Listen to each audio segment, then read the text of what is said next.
Good morning, everybody. Good morning. Happy pre-Friday. Happy Thursday, October 27th. Another beautiful day outside. Sunshine, blue skies, no rain in the clouds for the Philadelphia 76ers, who lose again to the Toronto Raptors. Ladies and gentlemen, I am telling you, 37th dimensional chess being played by one Doc Rivers, one of the greatest coaches in the history of the NBA. Not said by me, said by the NBA. Ladies and gentlemen, we are here brought to you by our sponsor, Slam Goods. It's a dope concept here. You use the promo code HoopSpaces, you save 15%.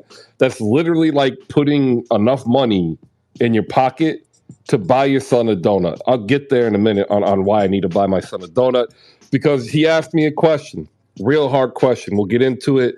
I thank everybody who spent any part of your time here on Hoop Spaces, making the community what it is.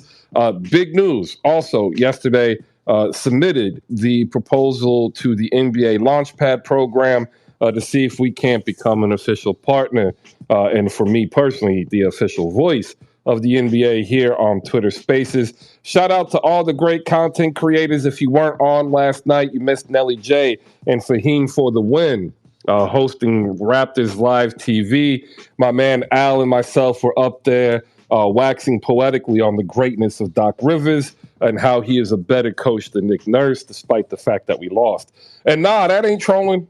I mean, it is a little. I ain't going to lie. And also, as a Sixers fan, I want to say thank you to the Los Angeles Lakers and Brooklyn Nets. We appreciate it. One love. Be back in 10. Good morning.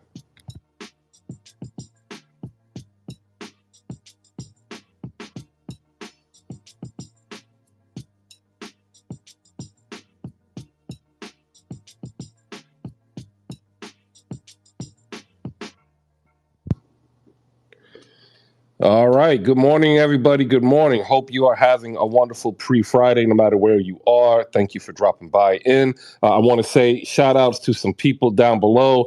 Congratulations, Santa Rosa. Congratulations, Jess, on the Toronto Raptors winning last night. You are falling into the trap of this false sense of security that the great coach, Doc Rivers, is allowing the Eastern Conference to succumb to, because that's what great coaches do. They treat it as a platform to try different lineups and allow people to think what they want while they're up there working in the office trying to really fine tune a awesome offensive and defensive structure.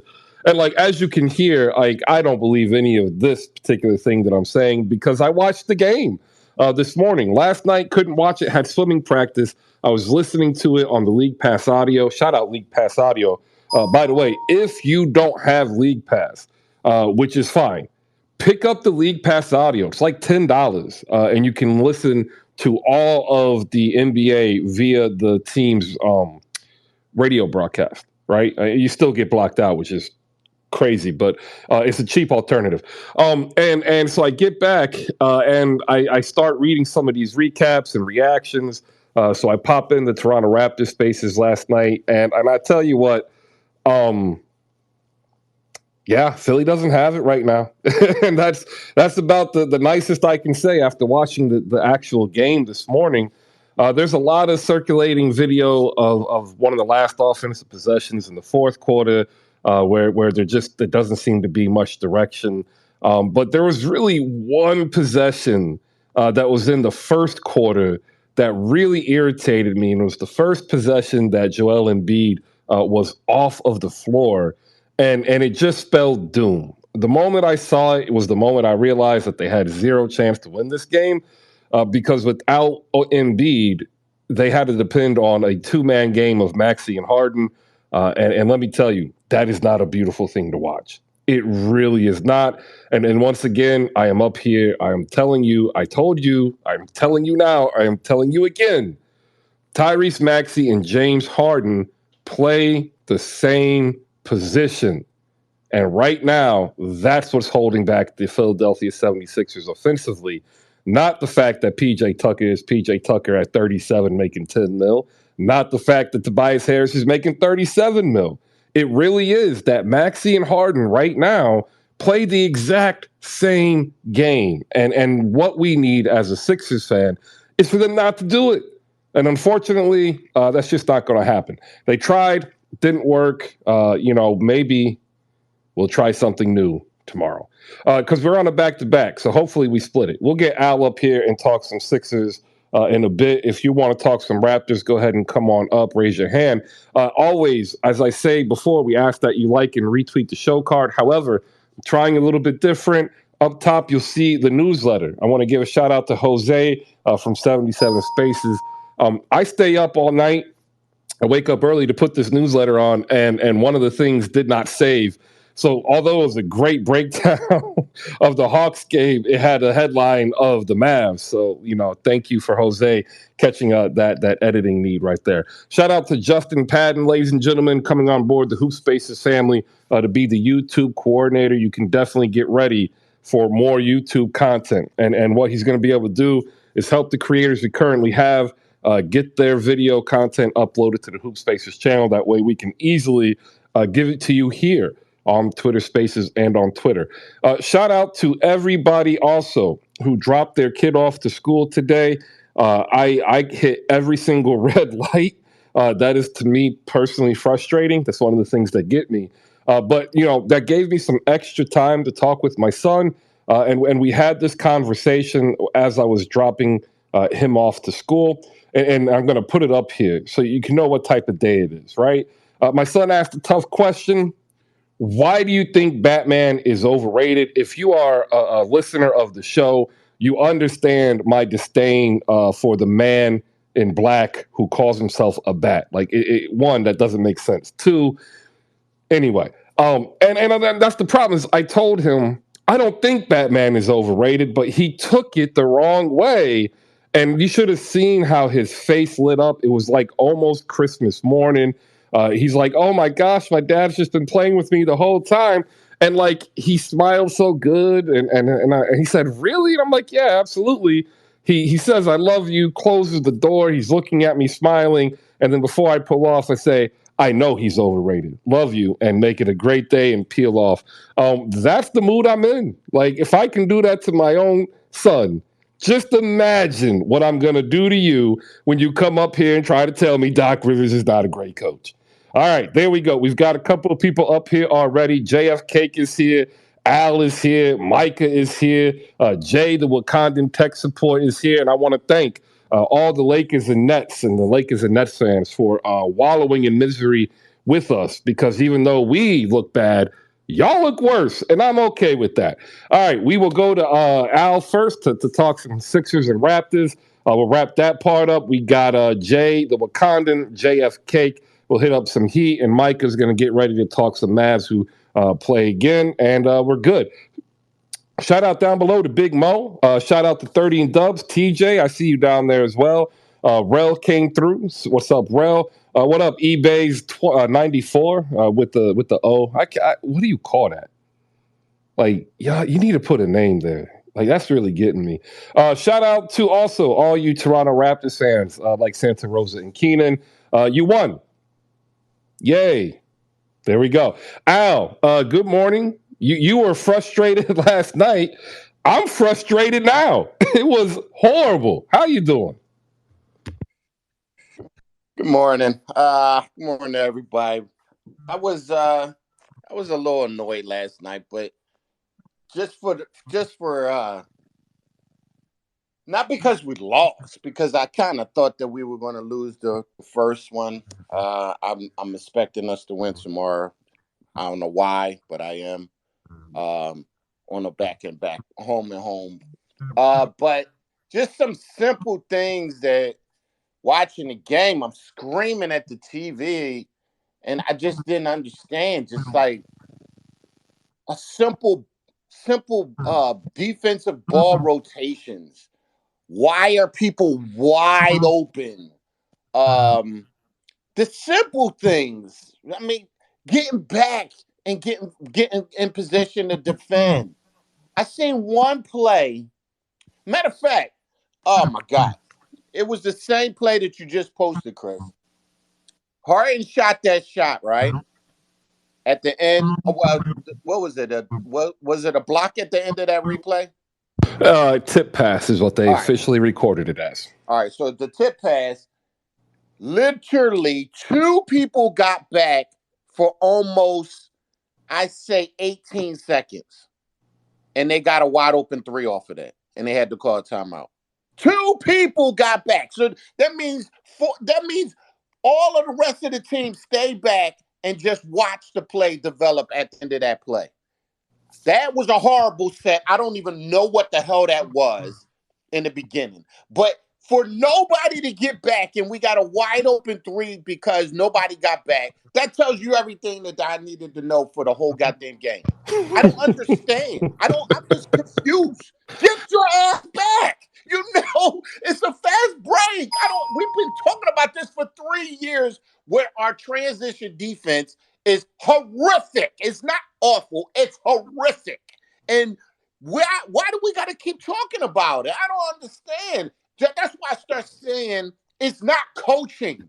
I coach 6th grade basketball, and I tell my kids, when you play defense, have your hands up. I tell them every possession to put your hands up, and I still got to tell them every day, every possession. They don't listen. So that's why I'm trying to tell you, when a coach is saying something, don't think that a coach is saying something and he's just not.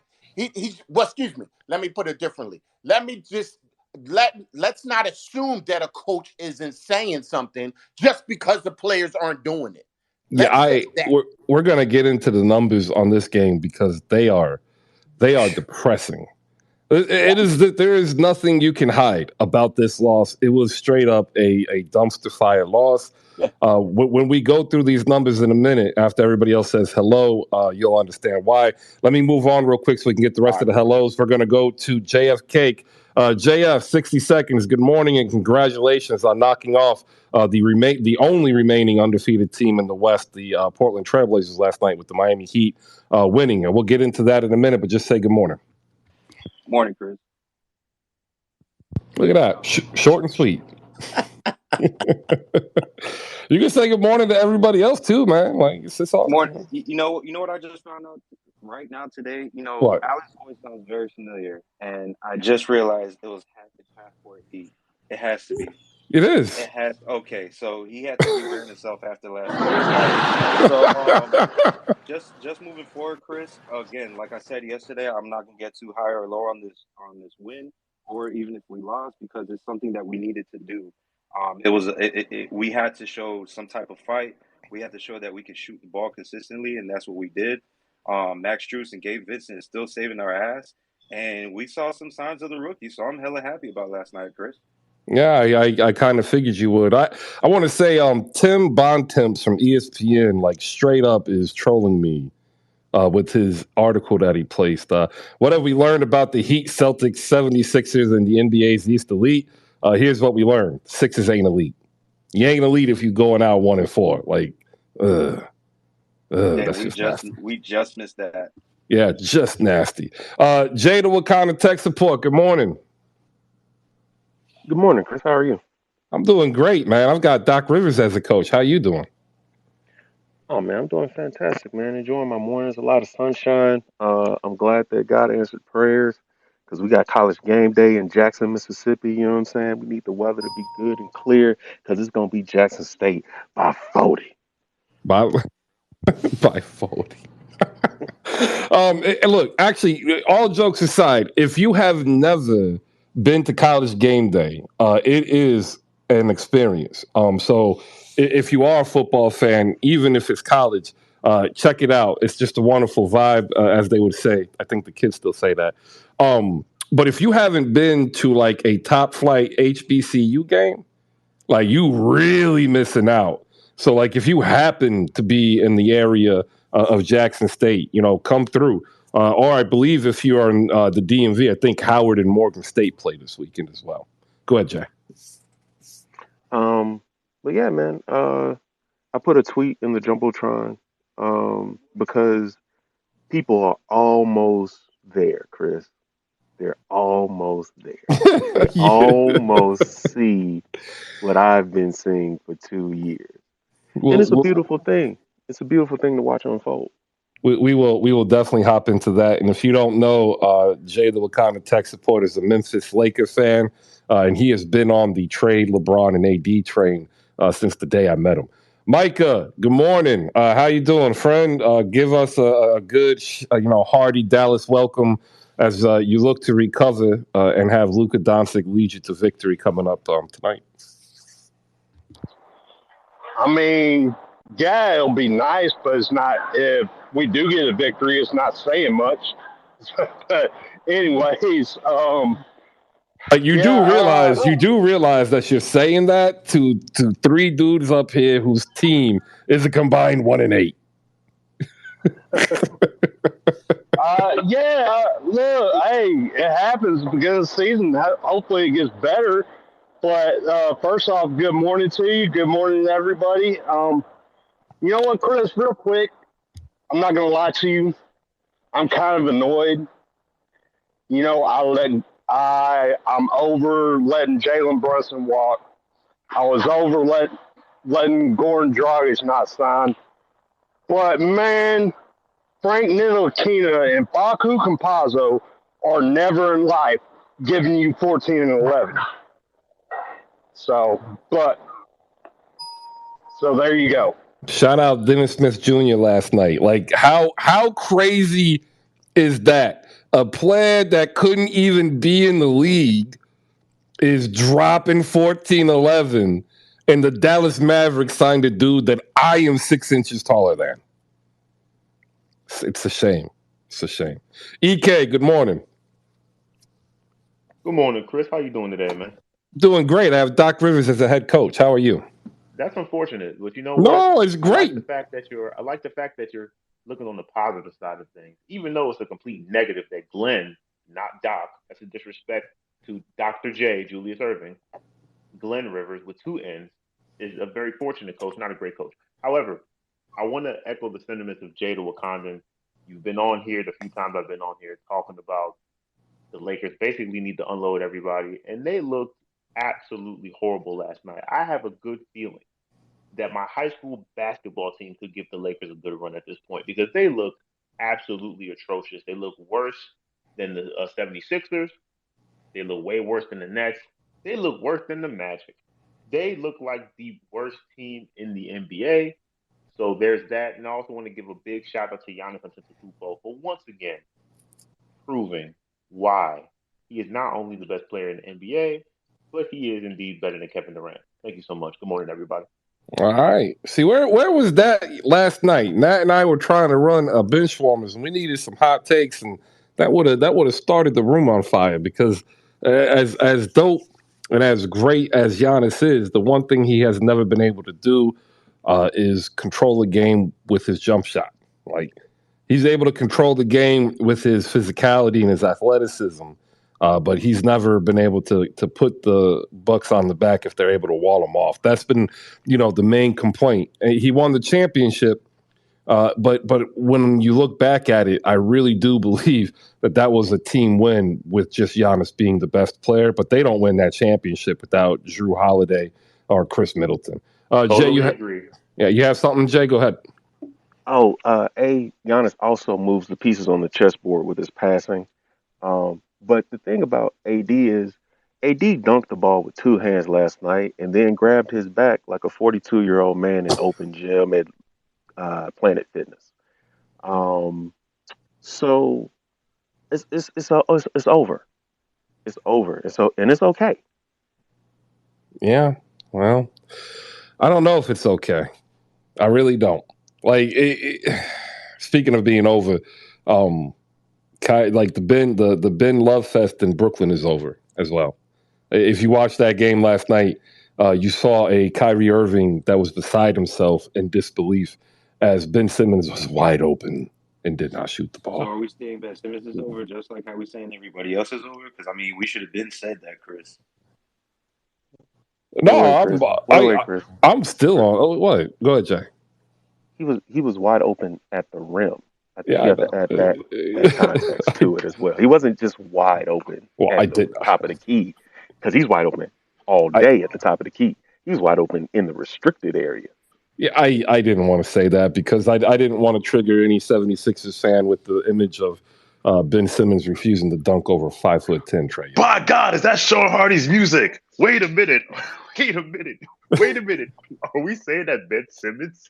Wait a minute. I thought that when Ben Simmons got away from Big Bad Doc Rivers and Joel Embiid because they were nice to him, that he would go to Brooklyn. He'd be, oh my goodness, please inject this into my veins. Like, this is a victory lap, world victory last. I tried to tell you, but you ass clowns, like, buddy, you can be decent all NBA defense.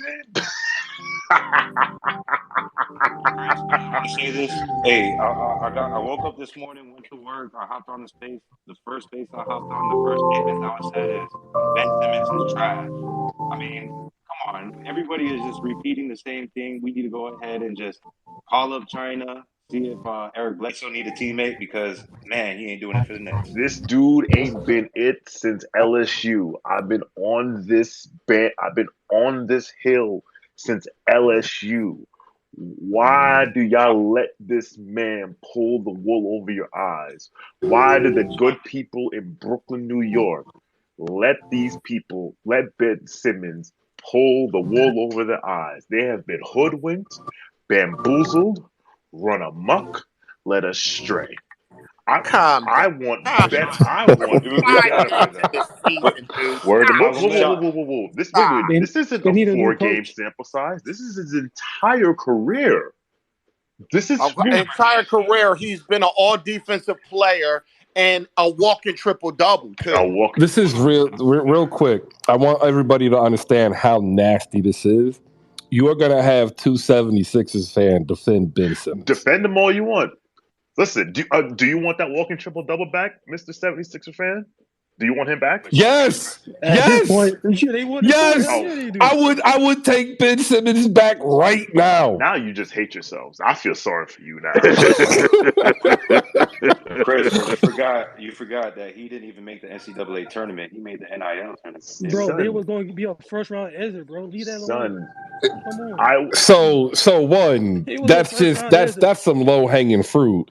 LSU is never really a tournament team. That's actually fake news. That's actually fake news. LSU has had plenty of good teams. That LSU team was not good. LSU team was not good. If you're drafted one basketball. See, like y'all gonna argue this LSU point. That the LSU is not a basketball college. Like they put a team up every 15 years. Every 15, they get one team. Rhode Island isn't a basketball school, but Lamar Odom took them to the tournament. If you're telling me this dude was going to be the number one pick in the draft, you should make the NCAA tournament out of the SEC. I'm sorry. Yes, you should. I disagree, but it's okay. And now you're gonna act like LSU is Holy Cross. Look at the history of LSU basketball. Cut out Pistol Pete Maravich and everything from the '60s. And cut out they made the Final Four with Big Baby Davis as their best player. Big Baby Davis was like twice as big as the dude who was guarding. Tyson Thomas who's a better Tyrese Thomas? Who's a better player? Tell me that Big Baby's a better player than Ben Simmons. You're not going to LSU to play ball. You're going to LSU to play football. Welcome everybody to Hoop Faces. You can tell it's rowdy, and it's really rowdy today because look, we had three teams that was supposed to be world beaters, and the world is beating them badly. Let me get to these games. Last night, we had, man, I still can't get over this game, though. We had plenty of action. The Cleveland Cavaliers defeated the Orlando Magic 103-92. Cole Anthony, ladies and gentlemen, with the oblique injury. They just need to do something with Orlando. I feel bad for him, but the cool news is get ready for Point Bol. That's right, ladies and gentlemen. Bol, I am on the train, should be starting now at point guard since every other point guard for the Orlando Magic seems to get hurt. You might as well throw Bol out there and let him run some action in a two-man game with Paolo Banchero. I am here for Point Bobo. Atlanta beats Detroit 118-113. The don't look now, but we told you New York Knicks 134-131 over the Charlotte Hornets in overtime. Jalen Brunson, phenomenal game. Toronto 119. The Philadelphia Doc Rivers 109. Milwaukee waxed Brooklyn. Do not let this score fool you. This game was not close. 110-99. Chicago beat Indiana 124-109. Tyrese Halliburton, I'm not a gambler. I'm going to ask Sean this question, and he can pick it up when he has the time. Is Tyrese Halliburton a safe bet to win the assist title this year? Because that kid can make every single pass. Minnesota beat San Antonio 134-122. San Antonio back on the Victor train. Utah not back on the Victor train. 4-1 after beating the Houston Rockets 109-101. The Miami Heat needed to get out of Florida, apparently. They put on a show in Portland. 21-point victory, 119-98. And that was led by Bam. Every starter, double figures. And you know what? Y'all just don't like it. They're going to win ugly, and that's just how it's going to be. And then the coup de grace, the game that I could not stop watching because it proves the fact that Russell Westbrook is not the problem, ladies and gentlemen. That is right. 110-99. The Denver Nuggets over the 0-4 Los Angeles Lakers. I have a friend who is a Lakers fan. You might know him. His name is Hoop Spaces Ryan. He is definitely wallowing in misery right now in his fandom because at least the Sixers have one win. Even the Brooklyn Nets have one win. Not the Lakers, though. All right, there you go. We are brought to you today by our sponsor, Slam Goods. Head over to slamgoods.com.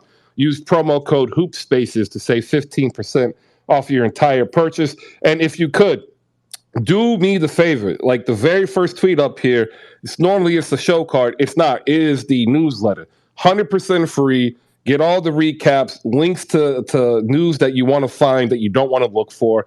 In this episode or this issue, there's an episode of the Hoops Hype podcast with Mike Scotto, and they get into the Kobe Shaq beef, right? And how Karl Malone actually was the level-headed one that moderated that. And it's a phenomenal listen, so make sure you head in there and listen to it. Subscribe. It's 100% free, even if you use the burner email. I'm not trying to sell you anything.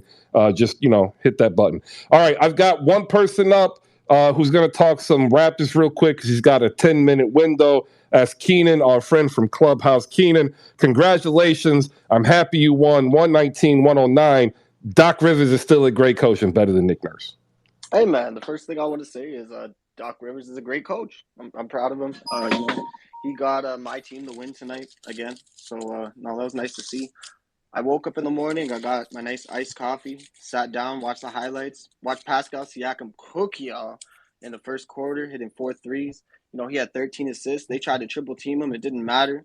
One of the best playmakers in the NBA right now. It's not even an exaggeration. He's averaging 26, 9, and 9 on the season. Damn, he's going crazy right now. I told y'all about the Sixers before the season started, man. There's too much figuring out their roles. Like Harden, Embiid. Like, if you're playing Harden ball, this team's not going to win. You need to play through Embiid, and Harden doesn't know that. It's a tough season out here for y'all, man. 1-4, and your only win against Indiana, man. It's tough, man. Embiid's not even the best Cameroonian. Like that's tough. I don't even know what to say. What? Yo, that's disrespectful, bro. That's Why do disrespectful, Raptors bro. fans always got to take it too far? Holy They shit. always got to take it too far. I love it, Keenan. Never changed. That was dope. You can't let me have this, bro. He won. Like, what are you gonna do? Who had the better game? Like, Pascal was the best player on the court once again. Like, it is what it is. I appreciate it, Keenan. We're going to move to Tyrell. We got JFK and KP. I'm going to get Magic up here as well. Thank you, everybody. Tyrell, what's up, man? It's been a second. What's up? I just had to come up here and say the Nets and Sixers have one of the only. There's only been a few lose trades in NBA history, man, and they got one of them, man. Ben Simmons is terrible. He's terrible. The dude is bad, man. He has Kyrie Irving, who's so mellow headed. He puts sage all over the arena. He's so mellow. Got him yelling at him. And James Harden and Embiid are just not a good fit. I think James Harden is done. I think them days are over. The Sixers don't play any defense. They got PJ Tucker at 40 out there, going ham on defense, trying his hardest, man. He's 40 years old, bro. This is nasty what's going on. Doc Rivers is Doc Rivers. He's Doc Rivers. We know what he does. It's a lose-lose trade. I could talk about the Hawks, but we are trash. Don't let the record fool you. We suck right now, so I don't want to talk about them dudes. And Jalen Brunson is not overpaid. I watched the game last night. He's not overpaid. The Knicks still have Randall and RJ Barrett who play like chickens with their head cut off. 3-1, fool. 3-1. Same record. we got the same. We're gonna Anthony, bro. We're gonna see you in November, Anthony. Don't worry. But it's a good day for hoops. It's a good day for hoops. Shout out to them, man. I tell you what. Once Trae Young actually starts hitting these off-ball threes, you ain't gonna care. Y'all gonna be fine. Yeah, he can't shoot right now, man, and it's sad because you see John Morant going crazy, and Damian Lillard going crazy. He's like, when is my guy gonna heat up? You know what I'm saying? Like, when is he gonna finally have one? Like that game, but we'll wait on it. When are you actually gonna play a good team? How about that? Bro, we're 1-4. Look. You can ask us when we're gonna play a good team. Let me ask you this: when are y'all gonna beat the Spurs? Like, let me ask you that. Like, when is Benedict Mathurin gave y'all a scare? Benedict, man, that dude's gonna be good. He should be starting now. Appreciate it, Tyrell. And if you haven't seen the Hawks, what he's saying is that they're pretty disjointed. Like, they had this idea, and I think they realize now in execution that they need to switch. You'll see more DeJounte Murray, I think, actually be a primary ball handler, and you'll start seeing Trae coming off double screens and pin downs. And once he gets the problem with Trae is he's now so used to stepping into a shot. Once he gets comfortable stepping into the motion, then getting the ball and shooting, it's going to be lights out. That's going to be nasty. Appreciate it, Tyrell. JF, go ahead. KP after you. What's up, everybody? Good morning. Yeah, Chris, I just want to talk about last night's game real quick. Very, very ugly game from the Heat, but we had all our starters in double digits. It's actually funny because Caleb Martin actually led the way. So I guess that one game suspension helped him come back, a little bit more hungry or whatnot. And he's actually showing that he's able to play that spot. PJ Tucker is averaging 4 points right now or something like that. 5 rebounds and a couple assists. Caleb Martin, even though he got suspended for a game, is averaging 8 points, 5 rebounds and 4 assists. So I mean, we kind of hit on that one and not taking an older player and staying young with that. But, if you look at down the line, Jimmy Butler 17, Bam 18, Tyler Hero 14, Kyle Lowry 17. And I say this all the time, Strus and Vincent is saving us off the bench. They're the reasons why that we are staying in these games. Can't even lie. They're coming out with 16 and 8. Strus only missed one shot. I think he went 7 for 8, and he only missed one shot. And Gabe Vincent, he did his thing. He was about 1 point away from one more shot away from getting his 10 points. That would have made 7 people in double digits. The one thing I said yesterday, and Tony didn't really have an answer. He was just like saying, "We'll see," and I did feel him on that. But we needed to play our defense, and we needed to hit our shots. And it's not we needed to hit a lot of shots. We just needed to make the shots that we do shoot, because we're not that good of a. I'll say this: we're not that good of a scoring team. So when it comes down to it, we're not going to have someone that's going to pop off for 30 points every night. So as long as we play dirty on defense and as long as we are able to hit our shots, I think we're good. Last night, I actually thought we were going to lose in the first quarter, just because we were only shooting like 20% from the three and like 30% from the field goal. But we ended up finishing the half shooting 50% from the three and 40% from the field goal. So it's a lot of good signs. Still, we have Golden State tonight, so I think this would be an actual true test to see, how we are and how we compare in the NBA. Because I think the other games, I mean, look, there's too much parity going on in the NBA right now. Like we're talking about all these teams like not winning, only winning one game. Lakers, Nets, and Sixers 2-8. Like this is crazy, Chris. So as long as we're staying ahead of the margin, then I'm okay with it for right now. Chris, real quick. Nobody's mentioning the elephant in the room. I watched the game. In the third quarter, the most important player on both teams went out, and that's when the Heat took the rest of that game. The game was up only at blew halftime. up when Lillard went out.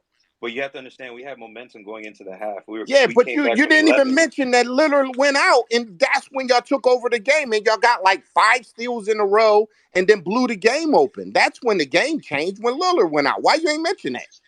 Because it didn't change how the score. Come on, boss. You want to try to say that Lillard not being on Portland didn't change the game? Really? At the end of listen. They were down 12 points in the second quarter, came back and took the lead going into the halftime. They started shooting and making their shots.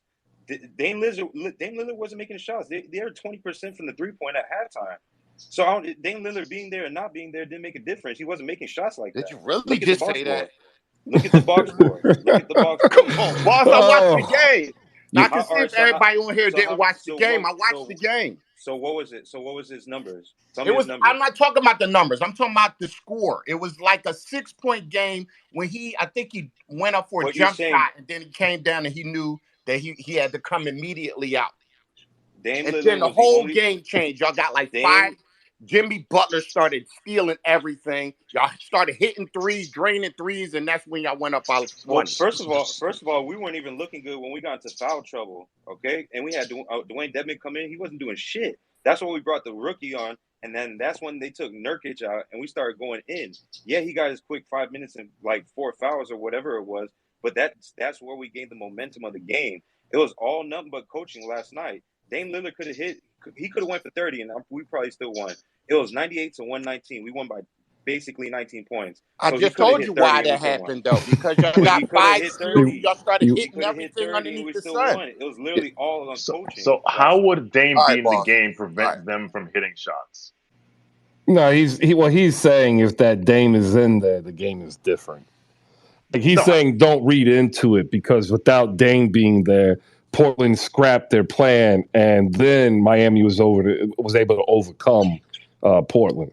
That's what this is all you need to say, real quick. We adjusted, though. When Dame was hitting his shots in the beginning, that's where he got majority of his points. We adjusted to that, and then he started missing it, and he wasn't getting good shots. And then he went out with an injury. What's the left-hand dude that used to play for Miami? The shooter. That's on Portland. What's his name? Justice Winslow? Yeah. No, hold on. This is everything you need to know, boss. Hold on. I'm going to let you talk. This is everything you need to know. He had to run the point when Dame went out. That's all you have to say. Hey, look. It's not my fault. It's not my fault that Josh Hart was getting distracted on Twitter liking shit and not paying attention to what the game he needed to play last night. You know what I'm saying? Like, at the end of the day, we knew that Justice Winslow was on that team. We couldn't lose to a team with Justice Winslow on it because we got rid of him for a reason. And Eric Reed even pointed that out, that even in the 7th year or 6th year, he still needs progression. So you already know what it is. Speaking of progression, the Heat, they are going to need some progression. Like when you look at the roster and you look at what the bench did, Jovic has to get minutes, man. Like he has to get minutes. But the problem is he's going to foul a lot because he's just not strong enough. 14 minutes, 2 points, 5 personal fouls. All right, I need to move on. I'm sorry, Chris, but he was +5 though. He's +3. Yeah, it's all right. It's okay. Let me move on to KP, the executive hater, who's going to come up here. He's going to light up some Nets fans. If y'all Nets fans, you might as well just mute KP. He going to be on a tear because, like, no offense, like the Sixers, y'all suck. KP, good morning. Thank you, Christopher. I appreciate that, good sir. Hope everyone's having a great day. Hey, Chris, do you have that garbage truck sound that I have? I don't even think he's on stage, no? KP's on stage, Bankai. Don't worry, I wouldn't have said it if he wasn't. And maybe it's that iPhone you got, Bankai. Get rid of that iPhone. Yeah, no, I do not because I reloaded the board with other sounds. No, I was just gonna say I can just make it myself. It's called the Nets as an organization. That's the garbage truck sound. Just Look at the Nets. Look at the banner. Look at the logo. Look at the organization. Look at the coach, the GM, the ball boys, the garbage people. Shout out to everyone that works at the Barclays. I like you guys. You guys did awesome when I was there for that Deontay Wilder fight. That's the only person that deserves anything good in the Barclays, is Deontay Wilder. And maybe like the Black Circus that comes through there every once in a while. Maybe like one of them race, motivational speaking occasions. They do good in the Barclays. The Nets, not so much. They don't even give good haircuts in there anymore, from what I'm told. But the Nets are just the Lakers East. And the Lakers are down bad. They so bad that the Nets look good comparatively. And they are both not trash. Shout out to the good brother Fabulous. They are trash. So I want to say thank you to the Nets. I'm having a wonderful start to the year. Also, if you share spoilers on the timeline, you are a villain of the highest proportion. And you Marvel fans, I've been preaching this. Marvel's been mid for the last, how many months, Chris? 12, 13, 18 months? Talking about all they do is crack jokes. And lo and behold, the next movie they got come out don't have no jokes, and it's good. Wow. And you know what that means, Chris? Say it with me. KP was right, ... again. So one day, y'all gonna listen to me. Shout out to Cujo Goody. Listen to me now. Believe me later on. Thank you, Chris. I gotta go. But everyone have a great day, except for Nets fans, except for Laker fans, and you Phoenix Suns fans. I'm gonna put my foot up in you real quick. So just keep talking. Shout out to Klay Thompson. We got 4 of them bitches. As we wait for the trash truck to pick up the Nets. Beep, All right. beep, beep. There we go. All right, ladies and gentlemen, up next, you're going to hear some Knicks talk because you know what? I told you. And the reason why I told you is because you wouldn't listen to the next person who's about to speak. Not all progress is linear. The Knicks got better. It's not going to maybe correlate to a 50-win season, but if you have watched any of the Knicks games, you cannot deny it, ladies and gentlemen. Jalen Brunson was one of the best free agent pickups in the offseason, and he showed why last night. Sean, take it away. Good morning, everyone. First of all, I'm gonna handle some family business in front of the Hoop Spaces community. Anthony, I told you that game stunk like cheese, and you was talking about we was gonna beat them by 20, and I was like, don't do that, don't do that. This team is not good enough. The thing they just show up and just beat teams, they're not good enough. I see PJ Washington hitting threes. Did you ever? The Hornets have the number 4 offensive rating in the NBA. Now, granted, it's been 4 games, but like I said it on the KFS pregame show, they got guys that'll put shots up. Like Kelly Oubre will put it up. Gordon Hayward will put it up. PJ Washington will put it up. I knew Dennis Smith Jr. was going to be out for revenge last night. I knew it wasn't going to be easy. But we won that game because of Jalen Brunson. And we beat Orlando because we have Jalen Brunson. So to everyone out there who loved Jalen Brunson, but then decided he was trash as soon as he became a Knick, everyone out there who said that Jalen Brunson was overpaid, that everyone who said that the only reason we signed Jalen Brunson is because we were desperate and because he was the godson of the team president, please come outside, show yourselves. We just want to talk. Come outside, come up here, atone for your sins. Your Knicks for clicks got your ass in trouble again. Again. Last night, 134-131 in overtime. The biggest part that I took away from this game beyond Jalen Brunson's masterful performance where he put up 27 and 13. Ladies and gentlemen, Mitchell Robinson has finally arrived. It's only been 4 years. My God, what a force. Like, at one point, I did not think the Charlotte Hornets were going to get a bucket within 8 feet of the rim. 6 blocks by Mitchell Robinson, Sean. That kid has all Defensive player of the year so NBA far. defense potential. That's why he's starting and not Isaiah Hartenstein. He's everything Anthony Davis put in his shirt. See, Anthony, you just want to be mean to Anthony Davis. Why you got to be mean to Anthony Davis? What'd he do? Because he give my name a bad look. That's why. Oh, you know what? I'll give you a point for that. Bonkai, hop up here. Then we also have the pickup card game. Ladies and gentlemen, you can find your copy of the pickup card game over at slamgoods.com, who's also the sponsor of the show. So you could actually go over there and pick up a copy of the pickup card game, use promo code HoopSpaces, and put a couple dollars in your pocket by saving 15%. Bonkai, you are having just the worst luck with Twitter. You and Nat this whole week. It's been horrible. Are you there, or are we just going to go ahead and have to play the horns?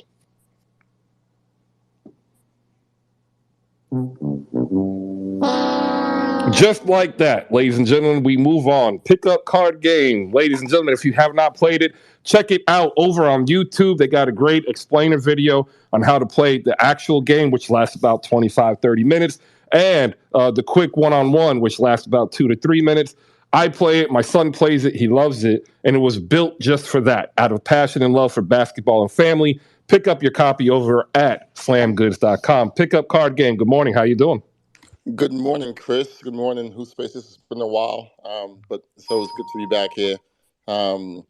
We're talking Knicks, and so I will talk Knicks. I will talk about the Knicks bench. The Knicks bench has been phenomenal, right? So I give shout out to Cam Reddish, Obi Toppin, Emmanuel Quickly, Derrick Rose, Isaiah Hartenstein. All those guys are playing great basketball.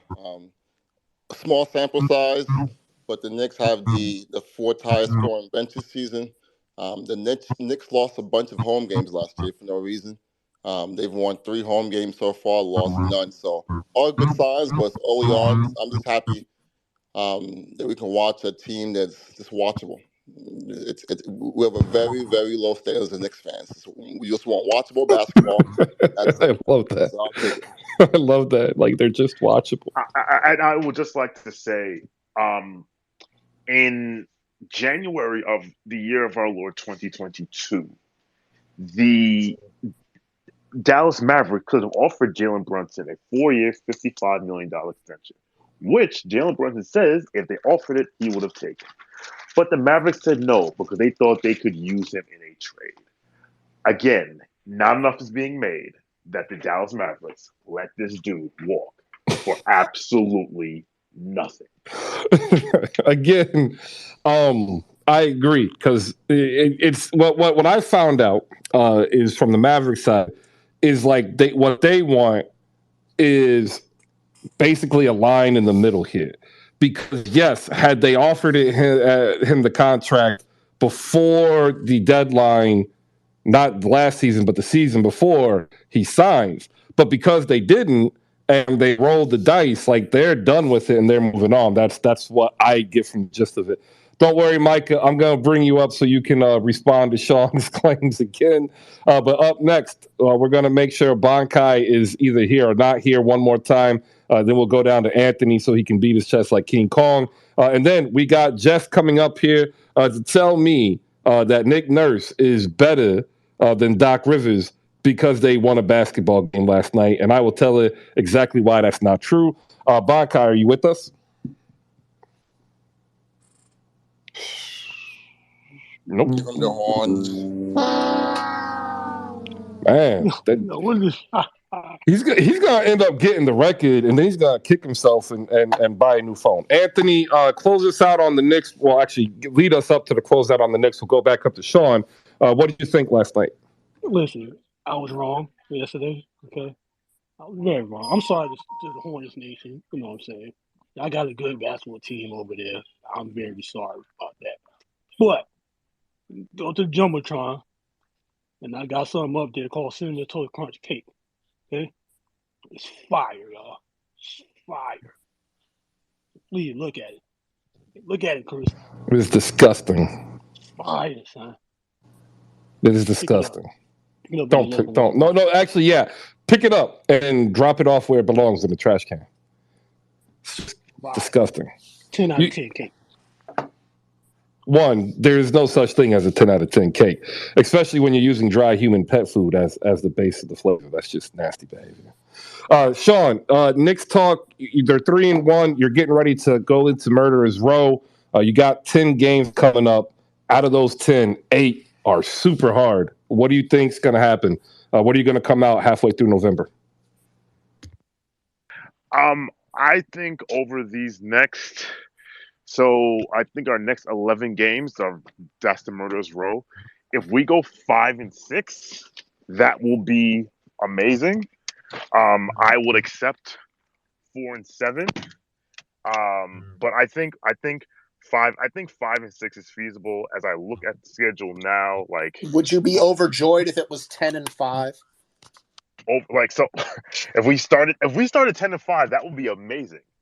Like, no, I'm saying if you went 10-5 in this next 15 games before Portland on Thanksgiving, would you be over the moon? Would you be happy with 13-6? Well, of course they would. Yes, absolutely. Yeah. I would absolutely be happy with 13-6. Yeah, that's a pretty easy question. Yeah, like, because we have the Bucks and we have the Cavs. Can't believe it. Say that again? I don't know. He can't believe something. Keep going. No, I mean, we have the Bucks, the Cavs, then we go to November. Hawks, that's a W. Sixers, Celtics, Timberwolves, Nets, Pistons, Thunder, Jazz, Nuggets, Knicks. So like I said, if we go 5-6, that's a win for me. All right, there you go. Up next, we're going to let Jess cook a little bit because her Raptors did last night, specifically Pascal Siakam in the first quarter. Although I do want to warn everybody, like, greatness is not made in one game. Greatness takes time, and Doc Rivers has it in spades. Good morning, Jess. All right, Chris. Good morning, Chris. Good morning, Hoop Spaces. Chris, I wasn't going to come up. I was just gonna listen in, answer some emails, do my thing. But I noticed this morning, Chris, that you're trying to duck the smoke. You're ducking the smoke, Chris. You're really rushing past this Philly Raptors game this morning, and I noticed that, and I'm not gonna allow that. You gave Keenan like a 2-minute block to cook y'all, and we're not having that. We're not having that because I understand that you're trying to avoid the fact that Daryl Morey's trying to bring Houston to Philadelphia, and it's not working. With a heliocentric, Harden-based offense with PJ Tucker and Daniel House doing whatever the hell. Lose a couple more games, and I bet Mike D'Antoni comes calling, and y'all think you're going to run the East? That's crazy. That's crazy to me. You're trying to avoid the conversation about Doc Rivers really not being a better coach. Glenn, actually, he's not a doc. I don't know what he's fixing. I don't know what he's dealing with. He's not healing anything that's going on in Philadelphia. He's not a doc to me. Nick Nurse is running circles around that man, and he probably will for the entire season. We're not going to talk about the fact that Fred VanVleet, OG Anunoby, Scotty Barnes, and one Christopher Boucher terrorized you guys last night, and it's not looking good. Raptors fans have been trying to tell everybody for the longest time that we will have one of the top defenses in the league, and the sample size is small, but it's mighty, ladies and gentlemen. It's mighty. It's crazy. No one can really get anything going against OG Anunoby.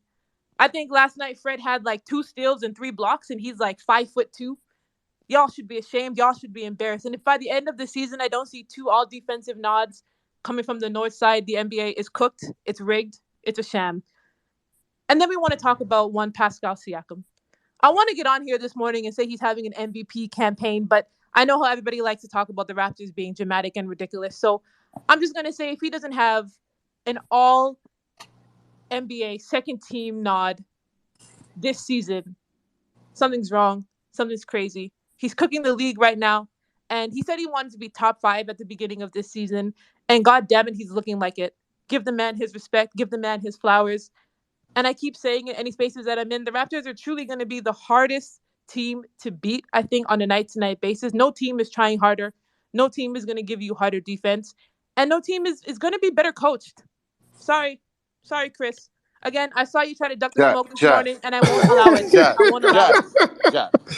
Oh. Jess, y'all won the game last night, but why do y'all always got to go overboard with the comments? Well, tell me what's overboard about Pascal Siakam looking like one of the best players in the league right now. Did he score in the second half? He's looking like one of the better players in the NBA. What are we talking about? Let me Who's give a better her. defender than OG Anunoby right now? Let me give her a round of applause because now I can get into some numbers. And even though the Raptors won 119-109, Yeah, way too loud, bad guy. I got mine. I'm good. Whose mic is still open? Oh, it's Jess's. Even though it's 119-109, the Toronto Raptors won, here are some numbers. Toronto shot 55%, Philly shot 51%.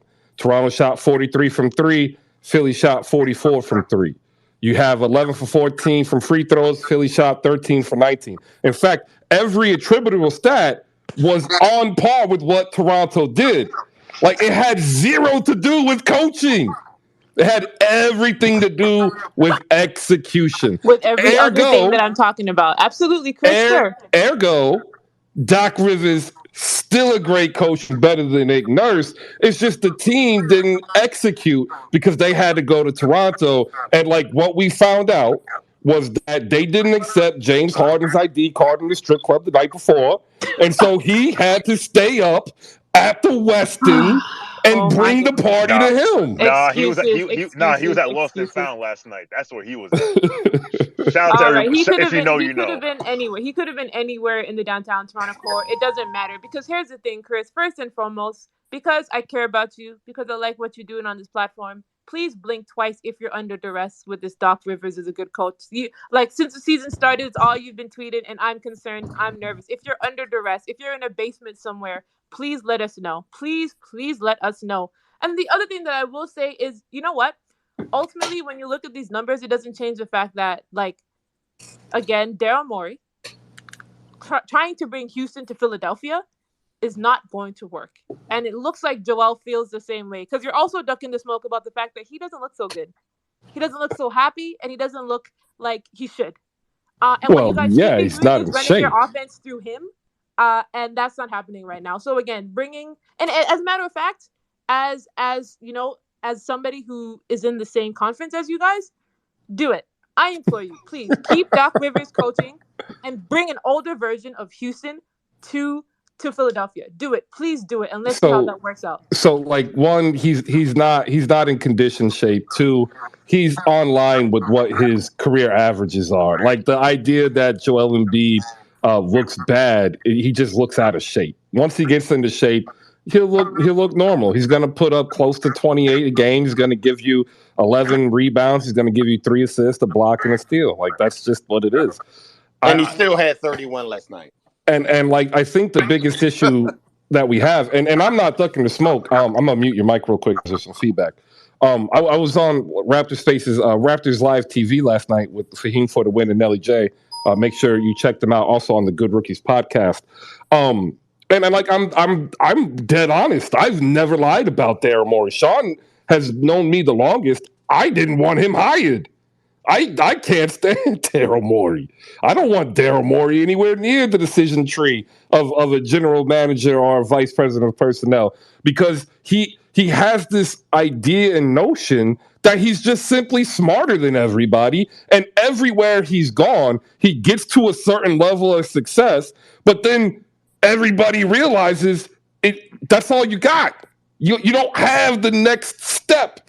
Like, we didn't lose to Nick Nurse. We lost to Majiri because we have Daryl Morey. And he thought it was great to go into the hot tub time machine and bring up a 37-year-old PJ Tucker on a 3-year, $30 million deal. And then, no, he wanted to double down and bring in Daniel House. Oh, hey, great. You want to give us 15 minutes? Cool. Then be better than Matisse Thybulle. And if you can't be better than Matisse Thybulle, get off the court. And I said this last night, Doc is playing them because I think this is really just Doc telling Daryl Morey, you suck at your job, right? Because nobody in their right mind is going to watch PJ Tucker for 3 games in a row play 31, 34, 31 minutes and give you nothing, right? Nobody is going to put Daniel House Jr. in for 15 to 22 minutes when he can't guard half as well as Matisse Thybulle unless you want to prove a point. That's what I think is going on. And the biggest thing that I think is going to happen is Doc Rivers isn't going to be let go. I think Daryl Morey's on the hot seat. Like, the Sixers are about to have a new majority owner. Daryl Morey about to be gone. And he about to be like the GM, unfortunately, maybe for the Miami Heat. There you go, ladies and gentlemen. Let me get bad guy Nat in here. Kate wants to pop up. I'm going to get her up here. Thank you, everybody, for joining us. Bad guy the Nat. We also have the lovely Iman Adan, part of the Dishes and Dimes crew, the best Femme Fatale podcast on basketball. We'll get her thoughts as well. Bad guy, go ahead.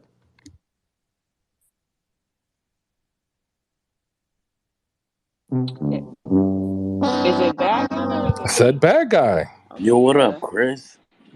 Man. What's up? What's up, My Cash? How you bad. doing? I had just walked away Cash, from what's the good, joint. baby? Oh, what's up, man? Listen, man, we only learned one thing last night. And only one thing. That Tyrese Maxey is better than everybody on the Raptors and better than every player they have ever had besides Vince Carter, Chris Bosh, and yes, who the other dude is? One more dude. Vince Carter, Chris Bosh. Chris, I know you didn't just ring the bell on that one. Oh, Kawhi Leonard. Chris, we're not doing Yep. that. That is some Kawhi bullshit. Leonard. All right. That's Anyway, absolutely bad guy, please stop this right now. What is wrong with you? Why do y'all First of all, go no one raised Chris overboard? Bosh. Did you not watch the interview yesterday? Doc said we just beat them in the playoffs. Like, we not worried about them. But y'all keep talking about, he trying to build Houston. Man, I could be like he trying to bring Africa to Canada or something. Like, let's stop playing here, man. Y'all got a bunch of 6'10" dudes with the wingspan. Y'all can switch on anybody you want. Keep switching. But in the playoffs, you won't do nothing. Enjoy the regular season. You're going to be 4th, 5th, maybe 6th, maybe a first round, maybe a second round, and that's it. Doc Rivers ain't going nowhere. Bad guy, why are you And doing Daryl ASMR, Morey ain't man? going nowhere. And Joel Embiid is going to fly the plane. And you're going to spill your bags of milk. Yes, the plastic bags of milk. It's back to the Canadian suits, the jean Not the jackets and the jean pants. xenophobia. I don't know It's what the y'all do all xenophobia day, for but y'all me. listen to Drake and y'all can drive. Congratulations on the win. I have never been whisper slandered before in my life, and It's I'm not going to wild, isn't stand it, for Kate? it today. Kate, it's crazy. Nat, hop in here. We've got Nat coming up. Some of y'all should have came in last night with some of these takes. Benchwarm is meant for this. Nat, good morning. Good morning. Everybody's scared. Y'all give these crazy takes at 10 a.m. and then it hit 8 p.m. and you're like, you know what? I think the Crickets. Lakers are. I think Nat, I anyway. be watching the league pass on my Oh phone, so God. I can't join at the You know same what? Crickets. time. I can't Oh listen. You God. That's feel me? hilarious. That I was Sorry. watching the I'm game. It sorry. was right in the middle of our game. I actually In the wanted. game, but this is my problem though. During the game, ain't nothing but hot takes. During the game, like there's so Right? much material, y'all. But like, listen, I'm here for showing love to one team, and I'm gonna slander the shit out of the other.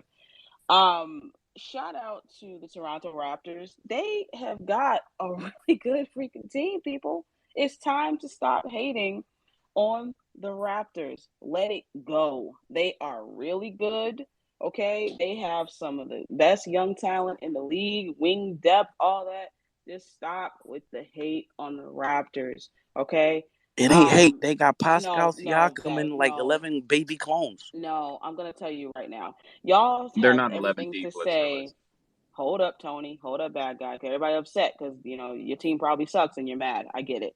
But listen, the thing about this is Pascal Siakam is better than what y'all want to give him credit for. Okay? He is a really good damn player. All right.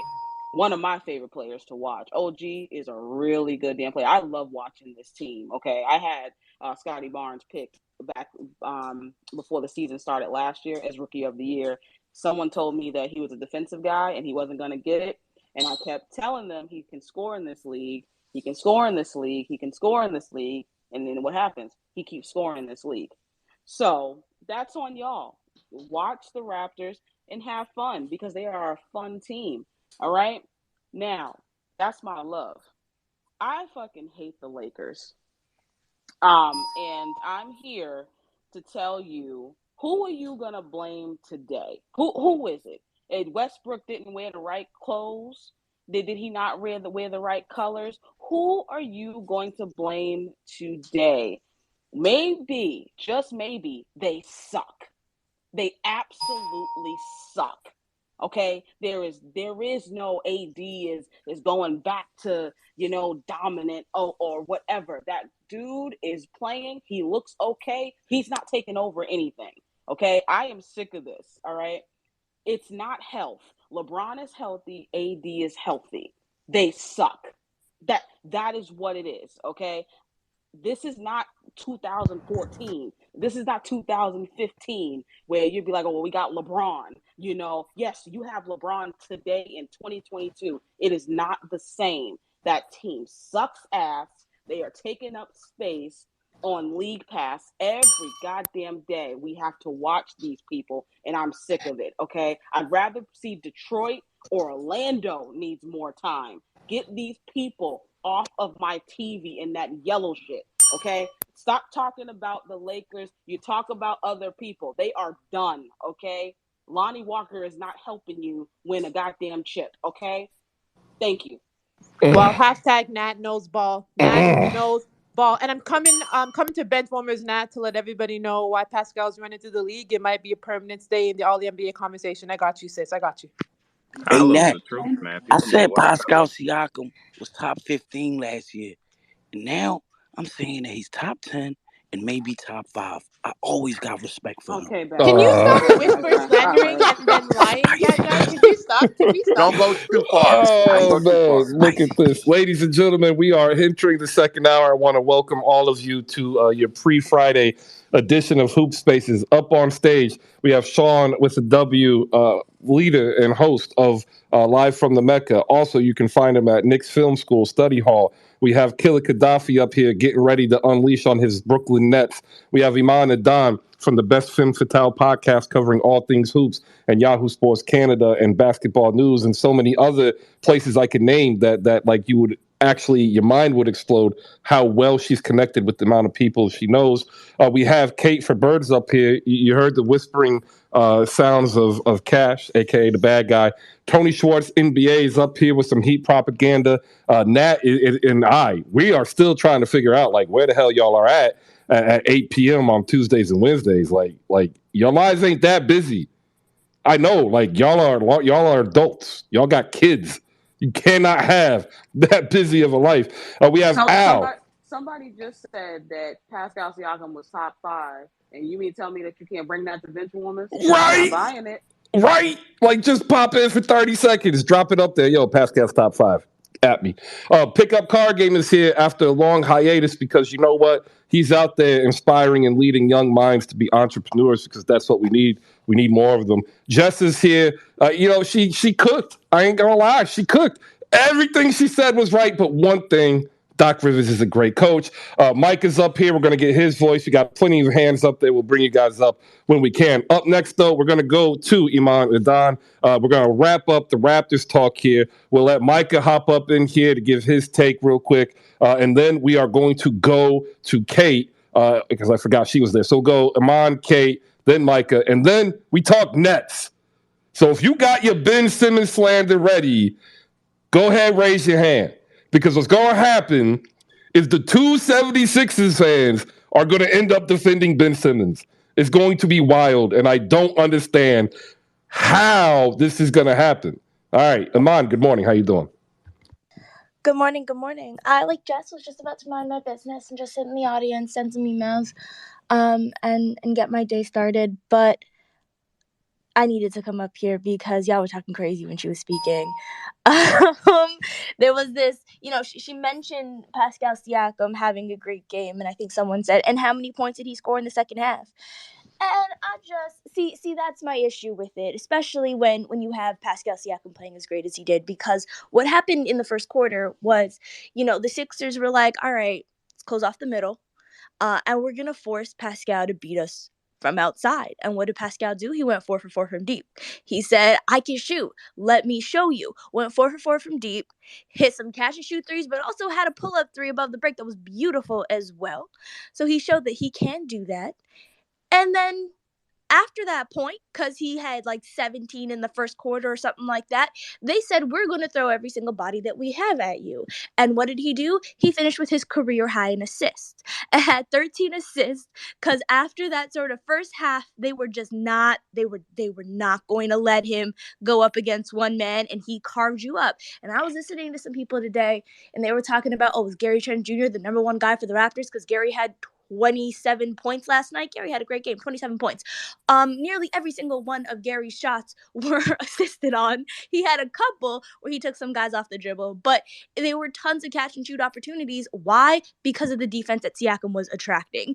And I agree. I don't think that this game should really be blamed. Okay, I disagree. There's a little bit of blame to go for Doc, but honestly, tonight, in terms of the effort, like, here's the thing. I think right from the jump, when the Raptors are playing against a team like the Sixers specifically, I just assume when the fourth quarter rolls around that the Sixers are going to be the team with the ball. Why? Because I assume that they won the jump ball. Why? Because they have Joel Embiid at center and the Raptors don't have a center at center. And so, like, to me, just the lack of effort in that, you know, that like gif of it's become a gif now, but it was that moment where LeBron James was doing jump ball and just like walked away, like didn't even attempt to jump, didn't even pretend that he was going to do it. I didn't watch tip off. I came in with 30 seconds. I came in after the first 30 seconds of the game. It took me a minute to set up my TV, but so I just assumed that that's what Joel Embiid did, because how did you lose that?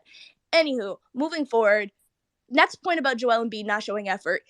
I think it was you, Chris, who mentioned, like, oh, he's going to get his, like, you know, and 11 rebounds. And someone was talking about Joel Embiid still had 31 points. He had 5 rebounds. He had the same amount of rebounds as Tyrese Maxey. Joel Embiid showed as much effort defensively as any of us, and we were sitting on our couch. To talk about, like, to get mad at Jess for saying that Siakam was the best player that night is absolutely ludicrous, because he was. It was Maxey that was carving up the Raptors defense. The Raptors played no defense last night as well. The Raptors let the Sixers get everything. I mean, in terms of, like, an offensive game, that, like, look at the numbers. Chris read them out. That's about as good as you can get. Like, that was a good game for the Sixers. Yeah, they could have made some more free throws, but, like, they were shooting about 40% from deep. They were taking great lots of attempts. Maxey was carving them up inside.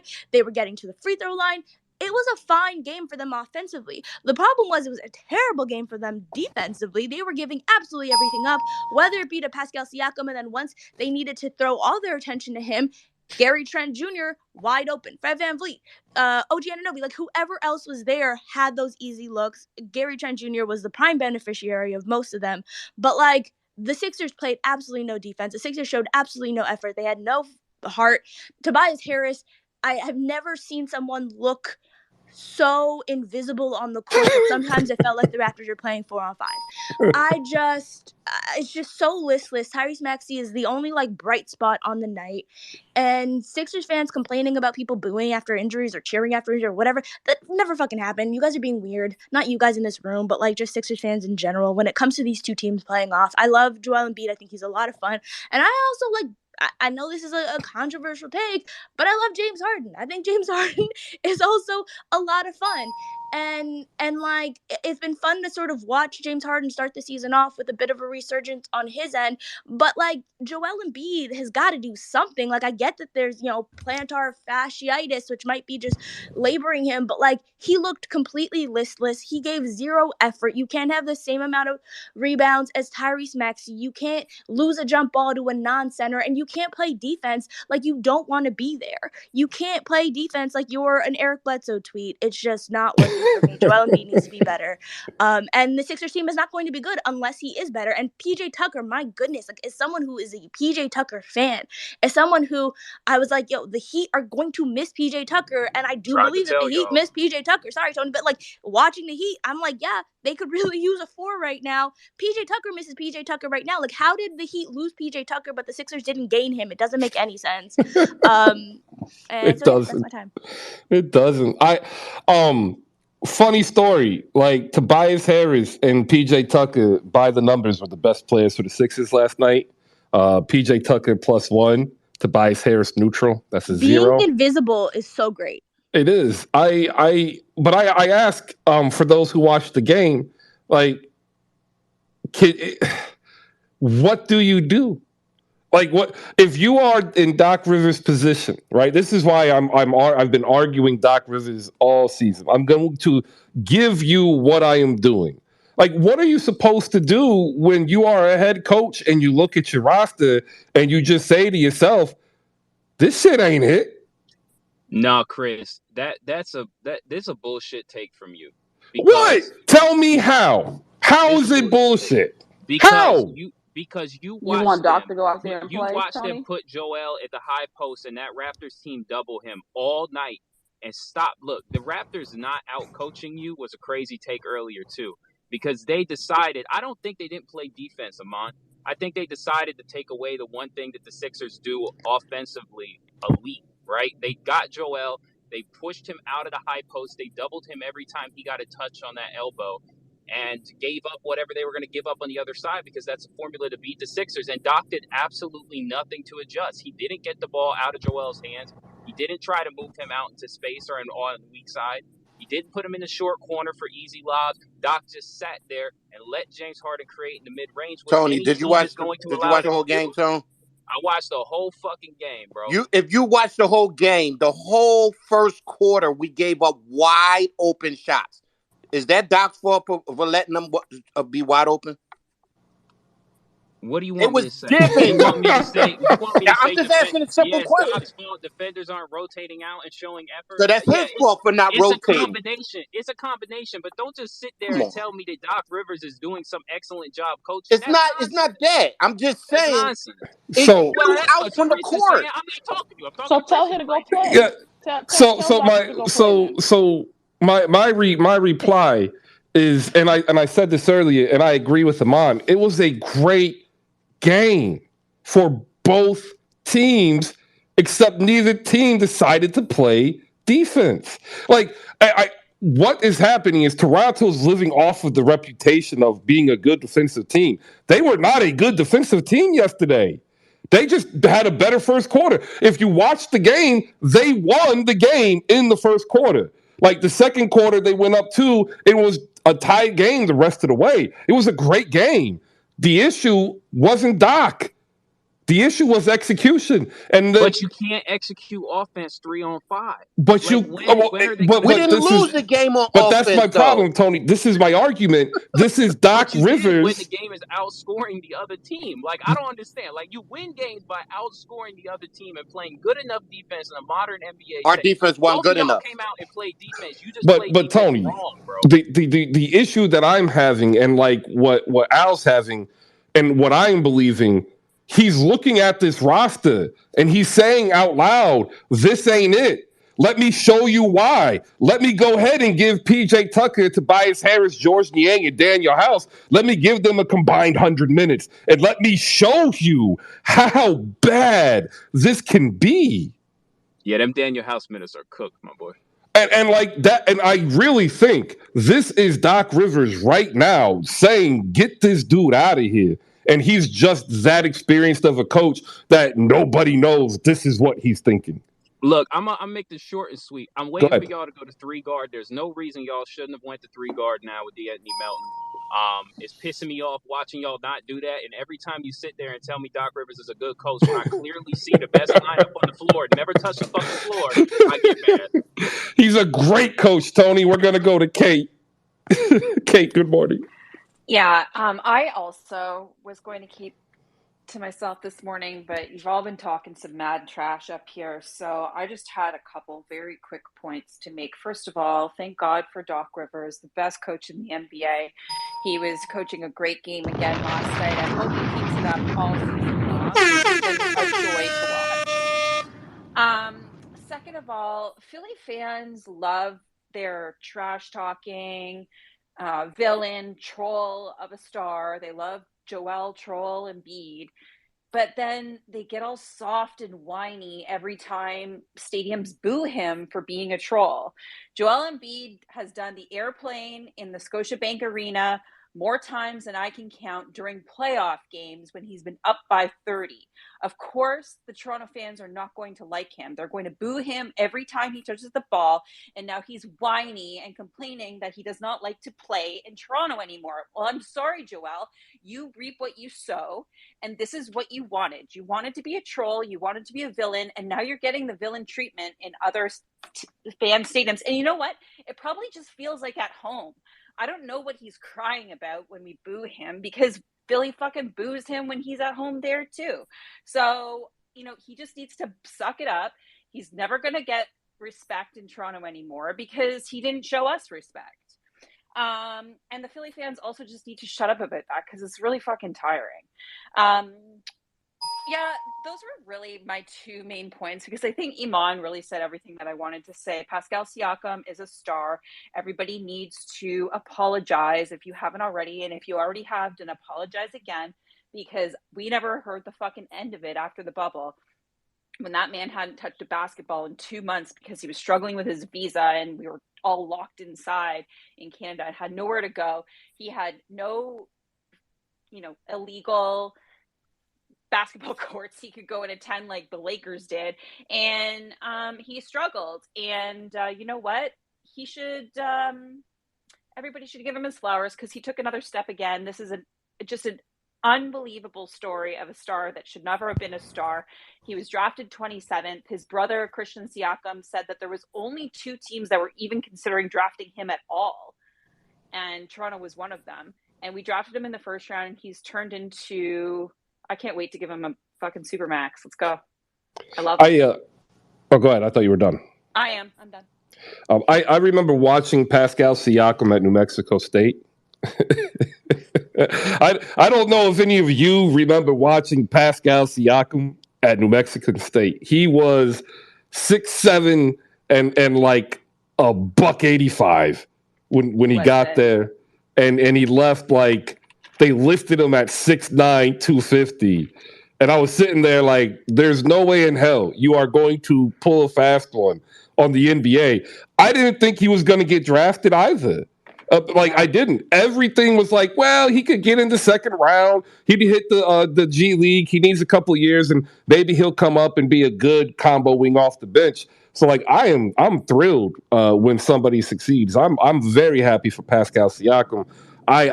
If he continues this pace, he'll probably be 5th or 6th on the MVP ballot. And we understand that is a bias against Toronto. We understand that. At least here we do. So shout out Pascal Siakam. You're right. Yeah. As a really quick aside. Just one last thing about him. His ascent has been in. Obviously he's not Giannis. Nobody is Giannis, but his ascent has been just as unlikely as Giannis's ever was. You just don't see these stars, especially at 22. When Pascal came into the league, he was 22 years old. You just don't see a guy take a trajectory like Pascal has. And the fact that he just every single year just keeps getting better and better, it's unbelievable. It's so much fun to watch a star do that and play with his heart for your team. It's awesome. You know who would really want Pascal right now? Well, apparently the Mavericks fans would like to trade him for Dorian Finney-Smith, but they don't want to give up Dorian Finney-Smith. That is the worst thing I've ever heard. I've actually heard that the Lakers should trade their 2 first rounds, Russell Westbrook, for Pascal Siakam. Yeah. I've heard Gary. That was nasty. Nasty. Tony, go ahead. My fault. Just as a really quick aside, going from Christian to Pascal is a wild switch up as a parent, but I respect it. Like it. Give a point. Can I just put up a quick clip, and I think it's the most Sixers ass clip I've ever seen. Harden baits for a foul, doesn't get the whistle.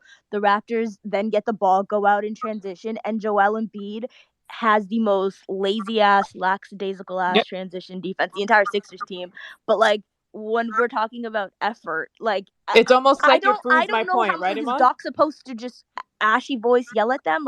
What is he supposed to do to make them disgusting. try? It's disgusting. And the thing that should make Philadelphia really concerned is if teams really just go up against them and say, "Don't foul." Don't fall into the grip. Put one up They're on in trouble. Jumbotron as well. It's actually unbelievable when you watch their defense. last night, and our defense was entirely in the paint to stop them on this, or to try and get a bucket. 30. The entire fucking Sixers team is still on the other end. Maxey is all alone with the ball, and our entire team is set up ready to go on transition defense. Like, you just can't. 37th dimensional chess, people. Like, I keep telling you, Chris, the if greatness. you're under duress, if you're in a basement somewhere, if Glenn has tape on your wrist and you're doing this with his hand to your mouth, just let us know. Blink Doc twice, Rivers tweet is twice, a like, great coach. I got to get Mike in here. He's I been love Doc patient. Rivers. I want to get Young Heavy in here as well. And then we're going to move on to the Brooklyn Nets, ladies and gentlemen. Killer Gaddafi has been waiting. We are going to play the funeral music because it's over. Just like it's over for the Sixers. We're doing the overreaction 2 weeks in. Young Heavy and Micah. We'll go to Micah first. Thanks for your patience. Go ahead, Micah. Oh, yeah, no problem. Hey, I got a nasty one for you for bench warmers. Pascal Siakam is a better overall player than Anthony Davis. That's not At this even. point in their Yeah, careers. that's. I don't think cold? That's cold. That's yeah. I figured. Hanging off of the rim, like dunking the basketball. Okay, yeah, real quick, I had to respond. So, first of all, Brunson was coming off of a really, really bad playoff series when they were able to offer 4 for 55. If anybody wants to let Jalen Brunson gaslight them and convince them that after January, the way he was playing, he was still going to take that contract, hey, that's on you. But, hey, front offices make bad decisions. Knicks fans know about that. That's why they haven't hung nothing in half a century. But, there you go. Even he waited an hour to get that in, ladies and gentlemen. Give him a round of applause. That's dedication. Love but that. that wasn't an awful decision. That was a horrific decision. that left Boston absolutely nothing. Well, okay. The horrific decision was the initial lowballing contract, right? They didn't need to lowball Jalen Brunson. They could have gave him an actual proportional contract. Like, he probably would have signed $4 and $82.5, right? But instead, they lowballed him, and then that's what put them in a position that made Jalen Brunson an unrestricted free agent. Chris, that's a fireable offense, really. To let him walk for nothing.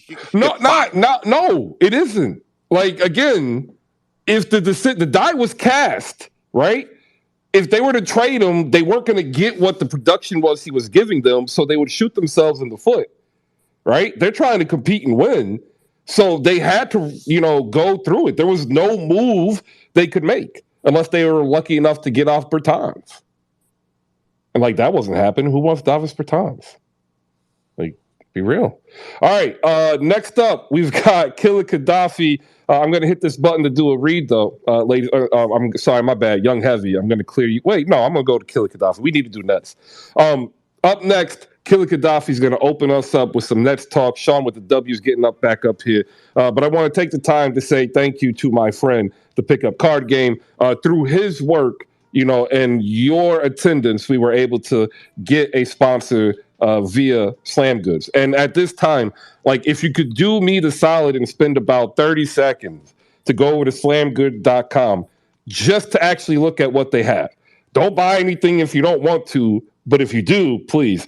But look what they have, okay? Find out where you fit in there, because they have some amazing things in terms of keeping memories for your fandom. And I say that, again, I like to read.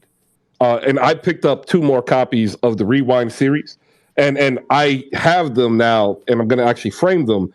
And if you've never experienced that, or if you want to re-experience it, they have that for you. It's $10. It's $9.99. Head over there, use promo code HoopSpaces when you do decide to buy, and save yourself 15%. All right, Jose is also going to come up here. We're not going to fall back into the Knicks. We're going to go to the Nets. And to make sure that we do that, ladies and gentlemen, we have the music and Killer Gaddafi. Thank you for your patience. I have to personally thank you as a Philadelphia 76er fan. Like, the fact that y'all look worse than we do brings a glimmer of hope to my really beaten down soul. Like, I can look out the window and know that Ben Simmons is going to get it worse than Joel Embiid. I know for a fact that Doc Rivers is a better coach than Steve Nash. And you know what? I might even want Daryl Morey more than I'd want Sean Marks. Killer Gaddafi, your Nets, bro. What's up?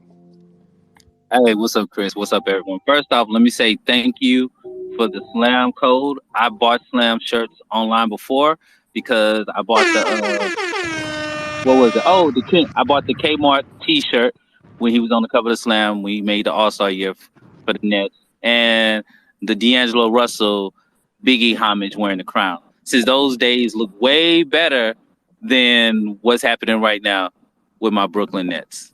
And I'm gonna say this about the whole Ben Simmons thing. Maya Angelou said, and excuse me if I butcher the quote. She said, "When someone shows you who you are, he said, when someone shows you who you are the first time, believe them." Ben Simmons, for a lot of Nets fans, and Chris, you remember I said I didn't trust Ben Simmons. I said a lot of Nets fans were like, "Well, it was the Philly fans, it was the team. They were never behind him. They set him up to fail, etc., etc., etc., etc." Now, 4 games in, you have Nets fans. No, let's put it like this. NBA radio made a sound bite out of Kyrie saying, "Ben, shoot it, Ben." Like, it's getting to the point where, like you say, you looking down on us to feel better about the Sixers. Only team I can look down at right now is the Lakers to feel better about the Nets right now.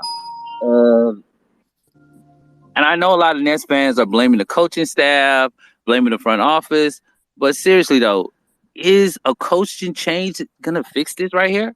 Is this gonna get any better? Like, this is one of the reasons why I was very skeptical. I know people were like, "Oh, I'm always Debbie Downer, Downer Debbie," whatever they say, but it was just too much BS coming into the season with Kevin Durant, with the Kyrie Irving situation, with the whole demanding the trade, wanting people fired, and now you have this right here. Is a coaching change really going to help this team?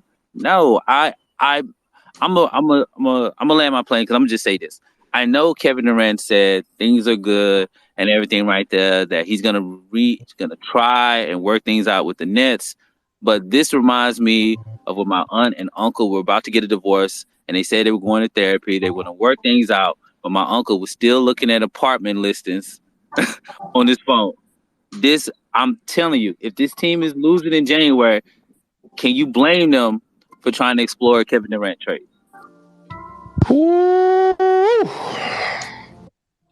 His funeral's good, man. I needed this. I watched the all offensive possessions for the Sixers again this morning, and then I had to put on some Nets highlights. I had to smile with my coffee. All right, we are here talking Nets. I want to give a shout out to Saint from Nets Kingdom. I want to give a shout out to Nets Kingdom AJ. Hit him up on YouTube at Nets Kingdom. They also do spaces here. You'll see them with Cashspiracies and Flopaganda. You'll see them with Brandon, the Closet Hornets fan and Mets fan. They are here to help console you, and they're also here to cry. And we're here for them. So if they want to come on up, like, they can too. Up next, we're going to go to Young Heavy. We'll get his takes here about the Nets, because he's going to be up next with the Lakers. Yo, those Lakers are bad, Young Heavy. I'm sorry. What you got, man? Yeah, you're going to have to play the funeral music for us next, because this is this is a joke. However, I feel what they're saying about the Nets. You know what? I was one of those believers. I thought, Ben Simmons going to the Nets, he was going to be able to help them out in certain ways. I felt like, I was like, Ben might be able to be better because, he got 2 other scorers with Durant and Kyrie there. So he just got to be a kind of a playmaker for them and just play defense. But he still don't even want to shoot the ball. That's a problem, man. And like people say, once you see who they are the first time, You got to believe him. And this is who Simmons is. And it's a shame, man, because he has the talent to be so much better than what he is.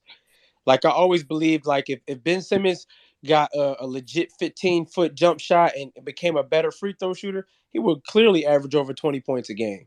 He would be a threat on the court. And that's all I really wanted to say. Shout out to your spaces, Chris. Shout out to all the speakers that come up here and talk basketball, man. I enjoy all the knowledge that y'all give on the game, man.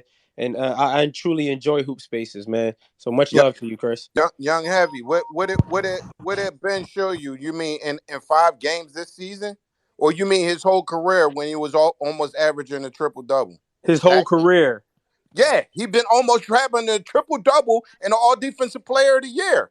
What are you Russell talking Westbrook about? been doing the same thing. But the thing is, man, if we ain't Ben talking Simmons, about this year. You said, show me what you are. That's what he is. No, we talking about him not wanting to shoot the ball, him not All wanting right, to be but better that's offensively. not what it is right this second, because he's coming back from a back injury, which was, if last time I checked, it was like 6 months ago, and he didn't play all last year. Did everybody forget that? If you You refer fighting to it, the, bro. I respect your knowledge, but you fighting it, bro. if you look at the Jumbotron, Oh, now Sean cut out. Sean must be in the elevator. Yeah, You in man, the that's elevator, all I bro. wanted to say, man. Ben Simmons could easily be better than what he is, man. He's been in the league how long now, Chris? What, 6 years, 7 years? Look, I am a Ben Simmons fan. I see the talent that could be Ben Simmons. Right now, it ain't there. It ain't there. Sean, you are in a blender in the Matrix or something. I don't know. I'll have to DM him. Yeah, look, he's not getting the shots that he's averaged. He needs to get at least 10 shots per game. Most of them need to be at the rim. He needs to, even if he's missing his free throws, take them. But if he cannot get to 13 to 14 field goal attempts per game, this Nets team ain't gonna go nowhere. It's something that I feel bad because like he's gonna get it now in even worse media market than Philly if he struggles. Let me go to Tony for his reaction, and then I'm gonna go down to Mosin, and then we've got my man Jonathan. He's gonna slander Ben Simmons, so it'll be funny. Go ahead, Tony. I wish at some point in my life I ever found a partner that's as supportive as the Brooklyn Nets are of Ben Simmons. You have players encouraging him to be aggressive and score the basketball. You had his coach standing up for him at every available opportunity. I cannot think of a better, more cohesive environment for you to struggle and hopefully grow as a player. But I will tell you this right now. If there is an improvement here, this man's career is cooked. I don't usually do this with players. I love seeing guys succeed. I'm hoping the best for John Wall. I'm hoping the best for all the comeback players this year. And I'm actually hoping the best for Ben Simmons because I think there's a defensive fit that he fills with the Nets that they desperately need. And Steve Nash continues to try and play Claxton and him together, which makes no sense to me, but we'll let that sit. But there's just something not there right now. And if it's the injury and he can't be explosive and he can't fight through contact, I understand that. But if he has to put up 13, 14 field goals a night for them to be successful and you want him to get there, he's not going to do it shooting the ball. He doesn't even attack closeouts the same way he did in Philadelphia when they were giving him that space. That kind of step he doesn't have right now. He could get it back, but he doesn't seem to even want to try that. So I'm not sure where those 14 field goals are coming from inside the flow of the Nets offense.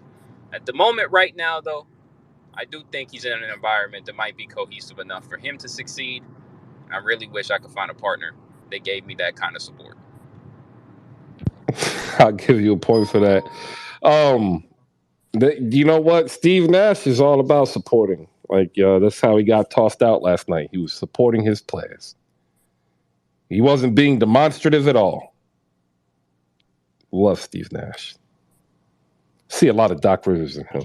Who do you think goes first? Oh, Nash, without a doubt. Like, this continues like 2 weeks, I think Nash is gone. Yeah. Well, I think they're both in the same timeline, personally. I don't. I really think that there's a power struggle in Philly, and I think Doc is going to win. Mosin, what's up, man? How you doing? What's up, guys? And I love what the last speaker just said. I totally agree with you, and I think that the core of the Nets, man, is Kyrie and Durant, and they have these conversations, and you see the support, with the interview last night that Kyrie did, and talking about Banner the other night, rather.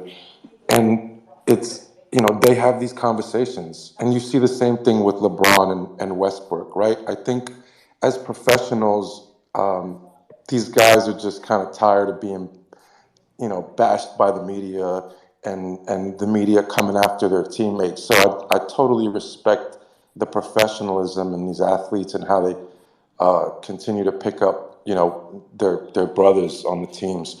And, I agree with you too in regards to Steve Nash. I think Steve Nash is on his way out expeditiously when it comes to, the Nets and their success.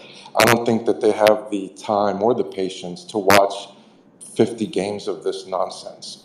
Now, I think last night's game with Milwaukee, I really think Milwaukee is a super team. I don't think there's many rosters in the NBA that are going to go 7 games in the finals with that team.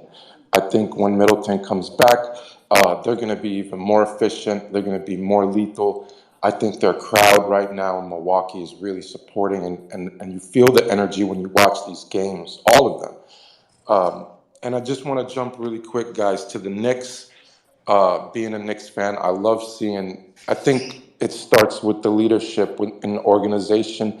Not really the owner. We already know what the owner's done over the years, but when you look at Leon Rose and the coach, I think they've done a tremendous job in bringing, a group of youngsters and some of them only been there a handful of years, making the chemistry and the system work for these guys. And they look super excited, man. These kids are having fun playing, and exciting to watch. And that's what I feel the Lakers are missing. I think, in closing, the Lakers definitely, I think it's 100% coaching.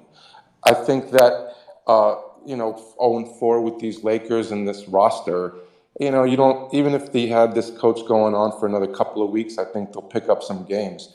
But I think that if you bring in a coach right now, I think that season is saved for sure. You can't have players like LeBron and AD and, Beverly and these guys, professionals. They've been in the league for so long. You need a leadership change in that organization and some fresh energy. Thank you all for allowing me to speak. My name is Mosin. Absolutely, Mosin. We appreciate it, man. Sean, you are having tech difficulties, man? Like, I don't get it. Like, I've tried. Like, all right. The Nets and the Sixers, it's a hilarious predicament in terms of coaching, right? Most coaches now in what is now the next generation of coaches, so like Taylor Jenkins, Finch, Nick Nurse, like they come from a pretty distinctive coaching tree. Doc Rivers is from an older coaching tree, and he views things similarly to like Bill Parcells when he made the famous quote, like, if you want me to cook with the ingredients, maybe you should, or cook a good dinner or something, maybe you should let me buy the ingredients. Sean, I keep trying to add you, man. It's not letting me do it. So, like, when we start hearing hot seat, I think you guys have to understand, like, there's a hot seat due to coaching, right? And then there's a hot seat due to relationships, right? That's why I feel bad for Nets fans, because this relationship with Nash never was good from the start. You had the best players saying, we don't need a coach. We don't need him as a coach. And it's never been good since then. So to me, it's like it was just coming to fruition is what we're seeing. Jonathan, what's up, man? Good morning. How you doing? My boy Chris. What's going on, brother? I'm sorry today, guys. I can't be too loud. I'm at work, but I had to get up here to talk about this fraud. And everybody who still believes, let me give you Brooklyn Nets fans a warning, and everybody else who still believes in this fraud. Benjamin Simmons is a bum. He's a bum. He hasn't gotten better. It's been 5 years. He's still the same exact player. Actually, no, he's worse this year. He still can't shoot free throws. You want to know what we call him in Philly, guys? We call him Benjamin Simmons because he doesn't have a jump shot. We take the J out.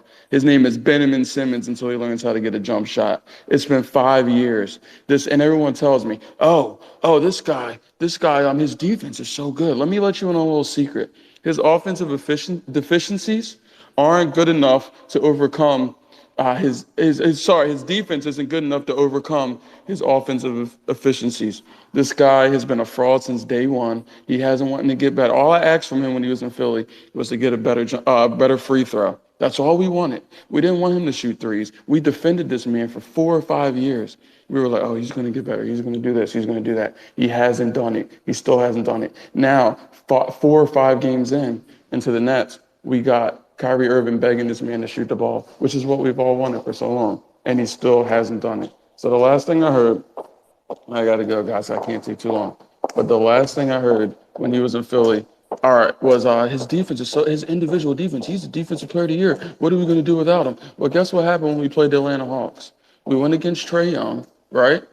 He was so good in Game 7 on defense with Trae Young, but why do we lose? Because he's scared to score the basketball. In today's NBA, you have to score. You cannot be one of the top 3, 4 players on your team, and you can't even shoot the ball. You won't even shoot the ball. Oh, he's like Draymond Green. No, he's not. You want to know why he's not like Draymond Green? Because Draymond Green will shoot the ball. Draymond Green's also a better facilitator than Ben Simmons. He is a fraud. Brooklyn Nets fans, this is my last warning to you.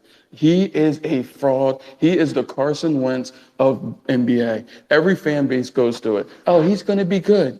Oh, maybe he'll overcome. Oh, he'll be better in our system. It's the coach's fault. It's the player's fault. No, it's Ben Simmons' fault. The man is a fraud. Get it through your heads now before you end up like me, the bitter X. Goodbye. Everybody give Jonathan a round of applause. Good stuff. You're going to see a little bit more of him this season on Sundays Are for Basketball. We're going to be connecting him with Justin Patton, our YouTube coordinator, so we can get his stuff up there so you can tap in for that. We're going to bring Sean back up here. Sean, hop in here because I know for a fact you want to double down on what Jonathan was serving in regards to Ben Simmons, and then we'll move up to Killer Gaddafi. Good morning, everybody. Good morning. I do not want to double down on what Jonathan said. I want to triple and quadruple down on what Jonathan just said. If you take a look at the Jumbotron, it's a tweet. And the tweet says, reviewed the game to make sure my eyes didn't deceive me, and they did not. Ben Simmons had 1 touch in the final 2 minutes and 56 seconds, a defensive rebound. That game was not against the Lakers. It wasn't against the Clippers. It wasn't against the Knicks or the Celtics. It was against Oklahoma. Not Oklahoma City, Oklahoma. You see, Ben Simmons has been on this bullshit since he was in college. And you, son, I get one F word. You motherfuckers keep making excuses for him every chance you get. He's been ain't been 5 games, ain't been a season. This has been who Ben Simmons was. That game, he got outplayed by Buddy Hield. And I like Buddy Hield. Buddy Hield was in Ben Simmons. Now, you're telling me the dude, I saw that game. I was like, yo, wait a minute. You're telling me that this dude who touched the ball once in the last 3 minutes is the overall #1 pick in the draft? Nope. But you know what? You guys get fooled by, oh, look at him on the fast break. Oh, look at how he plays defense. Oh, he's totally light skinned. Keep fooling yourselves. When someone shows you who they are, believe him. He's been showing you who he is for 6 fucking years. How much more evidence do you need? How much more? How much more? That's all I got. That's all I got for today. I gotta go to an appointment. I'll be in touch. Talk to them, Sean. Talk to them. Tell How them the much truth, more do Sean. you need? He's What the else same do player he you was need? 5 years ago. Actually, he's worse now, and he You still know can't what? shoot a free throw. I tell you exactly what Ben Simmons needs. He needs the jalapeno and cream cheese taquitos to come back to 7-Eleven. We buying gas station food again? I hope those LeBron chips stay around by Lay's. They're really good. This is the start of his 5th season, by the way. Yeah. That tweet is literally from 2016. He's been And he's doing still a this bum. for It's the start of his 6 fifth season. He's still a bum. years. 6 years. I'm But going to get people you up, Anthony. Don't worry. twist themselves into freaking knots trying to defend this dude. And for what? For what? What he don't make you shit. He can't Let shoot a it free go. throw. He can't shoot a free throw, and he's in the He NBA. What's doesn't going want on? to shoot. You can't be a wing in today's NBA and not want to shoot. That's unacceptable. It's asinine, acid 10, Who acid said he was a 11, wing? acid 12. He did. He's 6'9". What is he? He's a, so wait, he's a big. He's a fraudulent power forward now. Ben Simmons is the one who called himself a facilitating wing. So He definitely did. Yeah, So I'm he a- don't. So he's a big who doesn't want to dunk. You put him at the wing. He doesn't want to shoot. What are we doing here? What You are we know, doing here? Sean. That's all you gotta say. The funniest thing that I heard, and this is pretty funny, especially if you're a Sixers fan, because it's self-deprecating. All he is a bigger, faster, stronger Evan Turner, without the heart. That's what was said last night. He's That's light-skinned crazy, Pat Bev. Chris. He's light-skinned That's Reggie crazy. Jackson. Yeah. Actually, that's a And that's a Reggie Jackson compliment. shoot the ball. Please That's a don't Reggie install Italian great Reggie Jackson. Let's That's our get- only representative this year. Let's get Killer Gaddafi back in here as he hears how the rest of the NBA feels about his beloved Ben Simmons and the Brooklyn Nets. Something else that looked really bad in Brooklyn, the defense, as in like there wasn't any. Gaddafi, I feel for you. I thought what- Ben was supposed to fix that. Yeah, I he was thought so. gonna fix the I thought so defense. too. I thought so too. I was That's what I heard. I heard he was. I heard that too. I heard he was going to shut down Giannis. I heard after that first preseason game. Look, I've been told people how I felt about Ben Simmons. Yesterday, I saw him grab his back, and I just thought, okay, here we go. I'm not going to deliver say he's not really injured. I understand he had back surgery and everything like that. I get that. That should be another red flag. And I said that during the offseason. He's how old? I mean, this is what? He has a history of back issues, and he's already rubbing and touching his back. I'm just saying this. I wonder how patient Net fans are going to be if once that Shams tweet or that was likely going to be a Woj tweet, since we know how Woj is with Sean Marks, that says Ben Simmons has to be reevaluated, back issues, going to miss a couple of games. I'm just wondering how patient Nets fans are going to be when that happens. Man, it's going to hit hard too. And Micah Clark gets half a bar. Are we saying that Ben is going to get the tweet that Russell Westbrook got the other night, where he came jumping and dancing into the arena even though he had a hurt walk? Ben Simmons breaking news out because something. Like that's what we're Out going to because see. he makes the team better when he does it. Like that's what we're doing. I agree. Oh, I'm just asking. that's rough.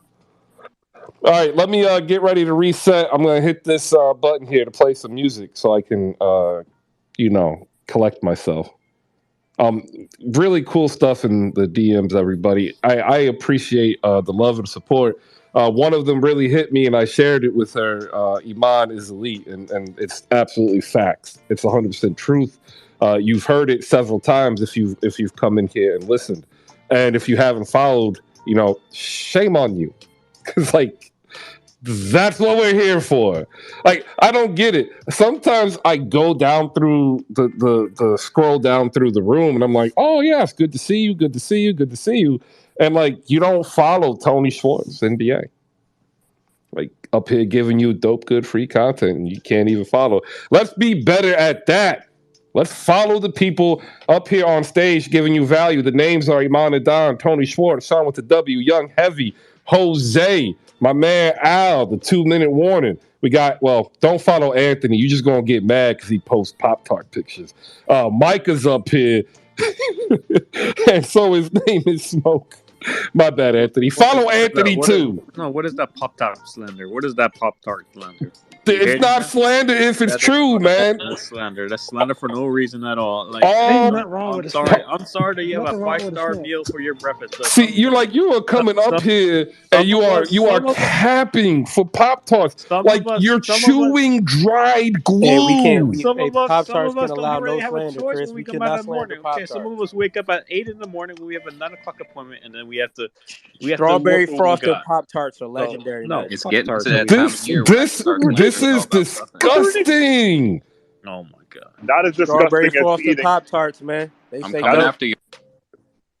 All of you, be better. You literally go get a Pop-Tart and get like a tablespoon of water and blend it. It's paste. You're eating paste. And you want to be mad at me that I get a jalapeno taquito? Hurting my feelings. Ay. Brought to you by Slam Goods. Head over to slamgoods.com. Use promo code HoopSpaces. Save 15%. I like that. Wait, hold on. No. We're not going off of that. Wait a minute. What do you mean? What do you mean it's disgusting? You're talking to somebody Oh my who God. thinks Yo, you gotta leave somebody Chris who alone thinks when it that comes to food. Just you're let him talking go. to somebody The man who just thinks said that cake is cabbage disgusting, covered in man. mayonnaise is He don't elite. even like cake. They don't even like cake, Chris, at all. Like I'm trying to get to the third hour of basketball talk, and you still up here capping. You don't even like strawberry cheesecake. So like what is this? He likes mayonnaise covered cabbage. What do you expect? So again, coleslaw has very different iterations. I love how you come in You're not here. beating these allegations now. They I got said you. just leave it They alone. got you. You gotta leave it alone. Well, so Sean the problem, the problem is like it's always one against many, right? And I'm here for it. It's always one against many, and the issue is you are still wrong because no one is saying that eating Pop-Tarts isn't eating paste. Point to me. Who said that? That's what I want to know because this is ridiculous. Yeah, this Pop-Tart slander is Eating out of processed pocket, man. food from gas stations is crazy. We're going to go to Jose, ladies and gentlemen, as we enter the third hour. We're going to talk about the games tonight, and if you want to bring up the Lakers, which we're going to do, we'll cue the Amazing Grace because, good Lord, they need the prayers. Jose, Can I say Philly fans are annoying right now on social media? Well, Tony. Tony's not a Philly fan. He's a Miami fan. I'm a Philly fan. Really? Essentially? Literally, I'm going to hit you with the water balloon in the dead of freaking winter.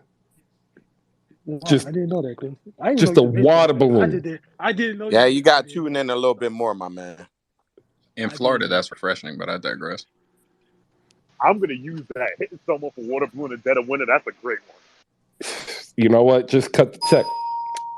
I put out bangers every day, apparently. I just don't get paid Soap for in them. my water balloon to throw it at people. Yeah. Anyway.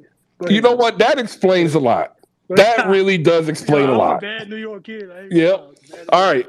Let me get Jose in here. He's been patient. He's on his lunch break. I want to make sure he's got the time that we're going to hit the Amazing Grace for these Lakers because this Lakers pack going to hit. Jose, what's up? You know, I actually like a good croissant sausage egg sandwich from QT.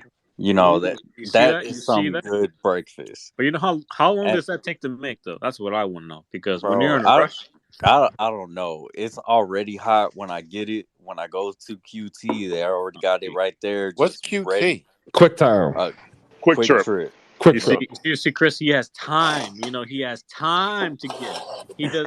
Some of us don't have the luxury of getting Wait, stuff. stop it, because you can wake up 5 minutes earlier. Be quiet. And then also, let's not slander Pop-Tarts. Brown cinnamon sugar Pop-Tarts are the best. Let's stop, Chris. Talk about it, Jose. Talk Okay, about so first, the definition of slander Don't go down is the this action road. of a crime of making a false statement. Hey, he not telling no lies. I ain't telling no I'm lies. talking about Jose. I'm talking about he ain't telling no lies. Whatever. Y'all can lie And to then also, humans you lie to yourselves as a human being every day. I'm out here trying to give you truth. Jose, keep going.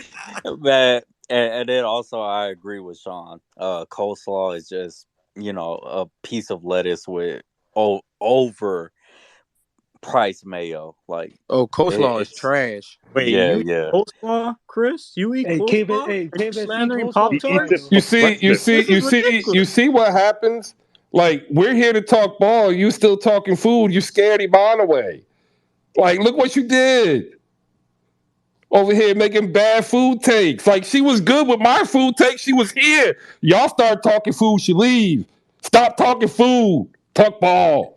The But less Raptors fans, the better. Do we really want to talk about the Lakers though? I mean, but real What does shit. it say You about you know Lakers? What is there to say about Russell Westbrook? What is there to he say? didn't play last night. See, I gotta do it again.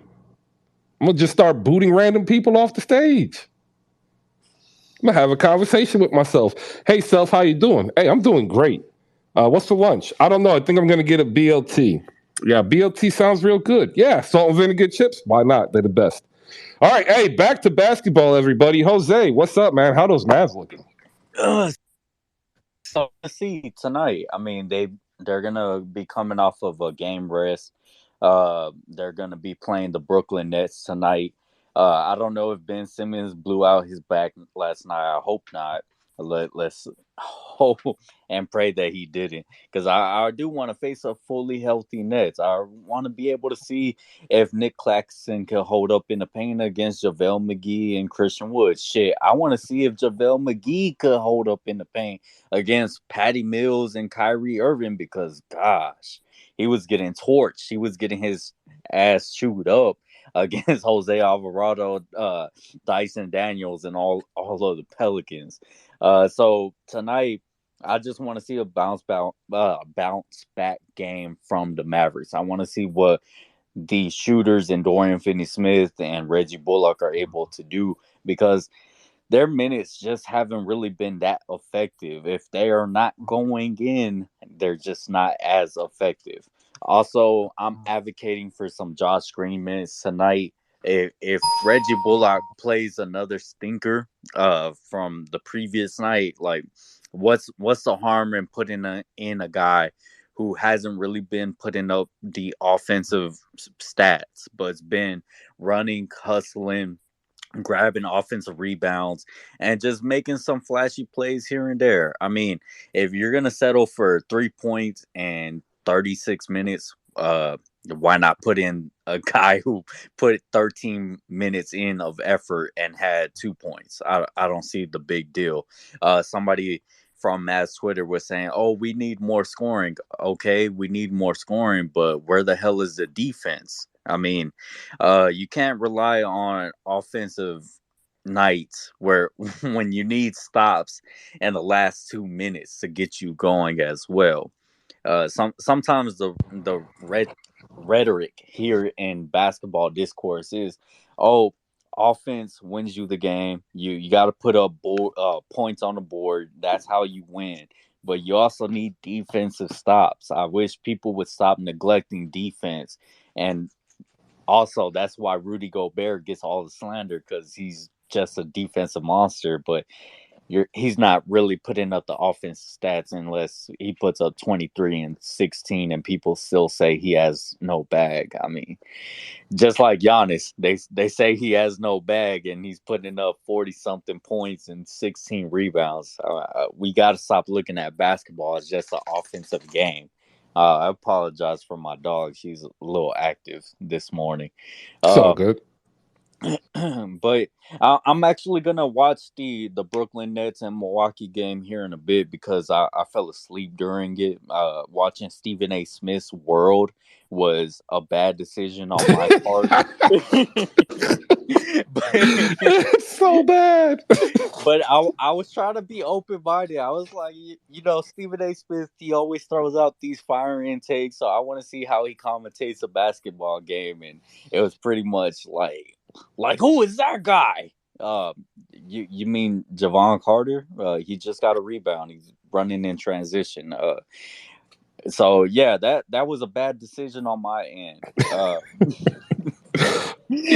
I totally get it.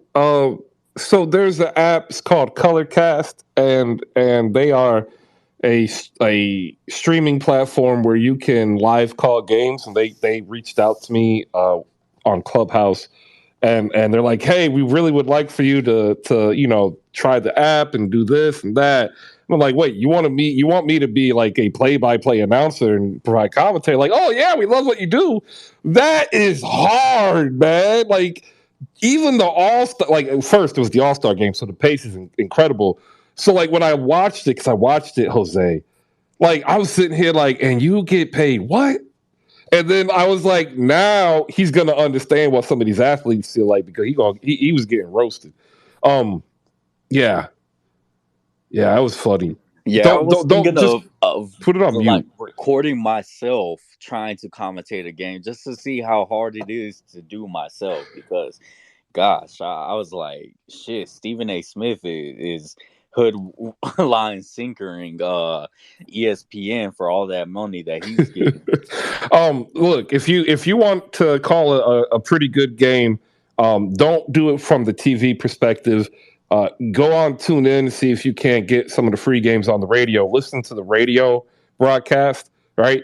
Learn that one, and then see how it's a little bit different from TV. Because what ends up happening with TV, in my opinion, you get a lot of airtime, and you don't have somebody, unless they're really good, who's able to continually proffer something of no value, right? That doesn't distract or detract from the game. Mike Breen is phenomenal at that, right? Like Mike Breen doesn't make an error. He is just born to do it. From his perspective as a host, right? The color commentary is where you're going to get tripped up at when you're calling the game, because anybody can fall into the flow of the game and say Westbrook's getting the rebound when he's pushing up the court. He's no look pass to Austin Reeves in the corner, bricks to the right, done. But to provide the color commentary and opinion part, that's hard, and that's why Stephen A. was out there like, who is that? He couldn't do it. He couldn't hang. It's okay. It's not a bad thing. All right, here we go. We are now at the 3 o'clock hour. I want to thank everybody for making your trip out here on your pre-Friday Hoop Spaces. If you look up top, you can do me the favor. If you can like and retweet the latest episode of the latest issue of the Hoop Spaces Review. It is the new free newsletter that we are building up here to help build the community. So like if you are a content creator and you want to be featured, we're going to have that ability soon. If you are writing and you don't have a home, we'll have that ability soon. And if you are a YouTube creator with these reaction videos and you want a home as well, we'll have that possibly for you soon. We're not going to take everybody, obviously, because we don't have that time and resources. But look out for the cue or the pitch or whatever you want to call it when I say, hey, we're looking for something, because it'll be in the next couple of months. Down below, there's a whole bunch of people who are content creators that you should follow. You just heard Jose. He hosts 77 Spaces with his partner Rolo, who's also down below, and their partner Jazz. I urge both of you I urge all of you to shoot both of them a follow and check out the other team's fandom. Become a better fan by getting out of your little safety bubble and go somewhere else and see what they're talking about, how they see the game, and become a better fan. That's actually how we will be better. That's how we can be better. That's how we will do better. And that's how I tell my son. So try it. And then you'll find out that you'll start liking it, and then you'll go and see other teams, and you'll be just, trust me. Warren Shaw is in the building. You should shoot him a follow as well, co-founder of the 19 Media Group. Whole bunch of dope content creators as well. He's also the host of the NBA Baseline Pod. I've been on a couple of these pods with him. Phenomenal basketball mind and writer. Help support people who are giving you the content that you don't even know you're getting, because sometimes the big people just slap a name on top. And y'all know, because some of y'all pointed it out to me, like, yo, did ESPN steal that from you? Yeah, they did. It's okay. Like, they steal from everybody. Bleacher Report does it too, Fox, CBS. That is what they do to fill, the coffers of content that they are required to put out. So like they just take it and it gets what we call upcycled in my world. It's upcycled. If you've never heard of that term, there's another one for you. Upcycled. That's what happens. All right. The Lakers are here. They're 0-4. And that game was a doozy to watch. We have Young Heavy here of A&B Sports, Ashley Baker's outfit. We shoot him a follow. Check out A&B Sports for Sports After Dark. It's like, Hoop Spaces, but all sports, with alcohol because they're adults and they're having, a cocktail. It's like cocktail hour. We don't really have cocktail hours anymore, but I'm actually old enough to remember when my mom told me to go wait in the car because it was cocktail hour. That tells you how we've advanced as a society, by the way. Give yourselves a point. We ain't telling kids to go wait in the car to have a cocktail any longer. It only took 40 years. All right, Young Heavy, 0-4 and no hope. I made a mistake of trading for Kendrick Nunn for my fantasy team. He let me down. Just like almost every other Laker not named Anthony Davis and LeBron James has seemingly done for Coach Darvin Ham. But there's good news, Young Heavy, and I just want to say this before we start. I see an awful lot of Doc Rivers in Darvin Ham. Greatness. Young Heavy, floor is yours. I was told in the offseason, they said, Kendrick Nunn was in training camp, looking like this multi-level scorer. I looked last night, that boy couldn't throw a quarter in the ocean. Then we still trying to make this experience work with facing the floor with no shooters. Patrick Beverly is trying to be a catch-and-shoot guard, and he's 3 for 15 for making threes so far this year. As a team last night, I want to say we shot 3 for 17 from the field, from the three-point line. We missed so many open threes last night, Chris. I believe everybody on the stage would have made more threes than what we made. And I've came to this conclusion that LeBron is playing like he's not really feeling his team. Like, you can look at the effort last night. He wasn't even trying to attack. It's just sad to be a Lakers fan, man, especially when you've been a diehard Laker fan your whole life. It's just sad what the times have come to. So all us Laker fans out there, we got to keep our head up, man. Keep our head up, Still got to love the team regardless. But this is the disgrace to see, man. It's a disgrace to see. It is. It's definitely rough, man. I feel you. Oh. You know who could help that team out right now? Russell Westbrook? Nah, Evan Fournier. Oh, stop. He would help y'all out right now. But and I ain't gonna lie, he couldn't help this team, my brother. Here's the catch, though. We don't want nobody from your roster. You got it. That's illegal, Anthony. You can't do that. Lie. You don't want nobody from your roster. Not so. I have LeBron though. I have a question, Chris. Go ahead. So is this current Lakers team worse than the Jeremy Lin led Lakers team that back then? Versus that team right now? We could shoot back then. They shot better with Jeremy Lin. So I mean, just saying. Check it out up top. Everybody look up top. If you missed the Hoopstresses last night, you missed a dope conversation. Women talking ball, and they know their ball. SJ Basketball, phenomenal follow. Diehard Mavs fan, hilarious on Twitter as well. Bree Singleton, also diehard NBA fan. They held serve. They are phenomenal. Check them out when you see the Hoopstresses. That's our girl Nat Fluential. That's what she's created off of this platform. That's what everybody has the ability or chance to, if they so do choose. So please just check it out, listen, and leave a review at the bottom so like they know that you listen and that you dig them because it's dope. All right. Lakers are bad. I don't think they're as bad as what they're playing. I believe that part of the issue is Rob Pelinka did a bad job because he chose a different path. And when I say bad, I don't mean necessarily bad in his decision making, but bad in terms of competing this year for a championship. Like he really went younger. And they have younger players, which they did not have any young players. Like even the G League team was not that young.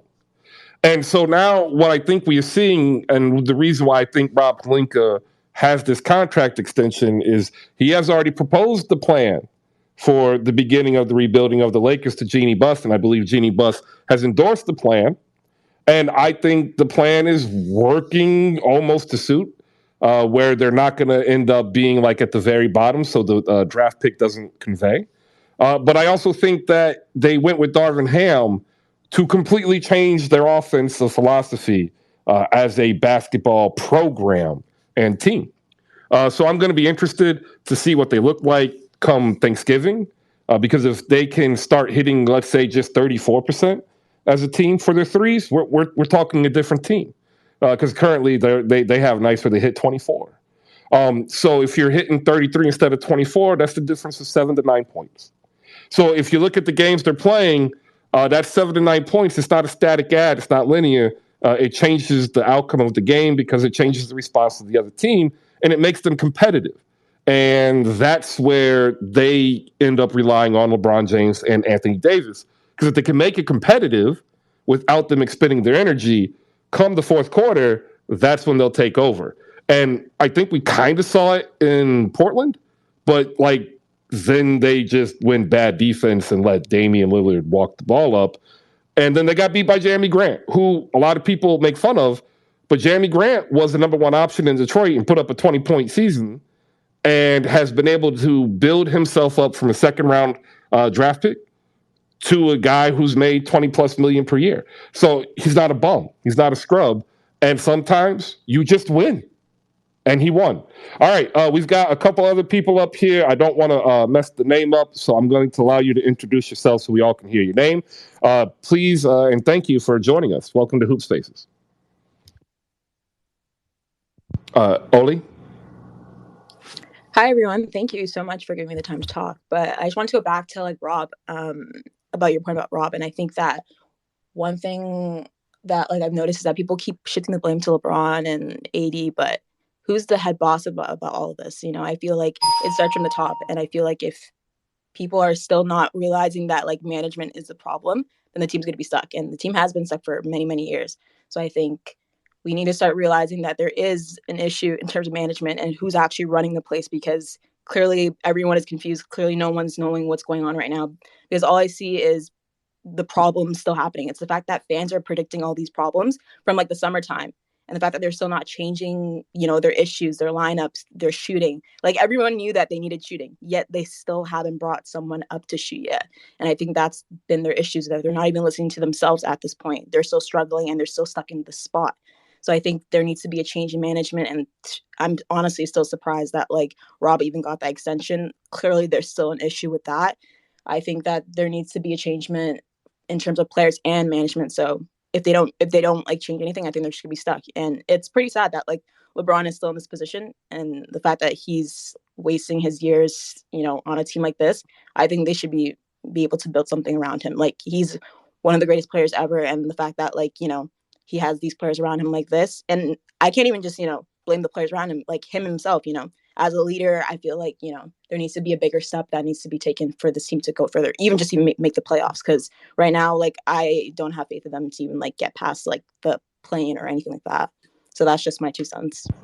Yeah, I think everything you said is 100% spot on. He did a bad job. He did a bad job to compete this year, because I honestly believe in his mind he knows that the Lakers need to move on.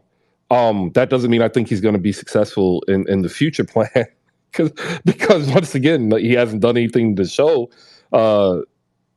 us the ability to pull this off. And I feel bad for the Lakers, because we look, you know, to the Clippers, who are getting ready to have a new multi-million-dollar fabulous arena and workout complex.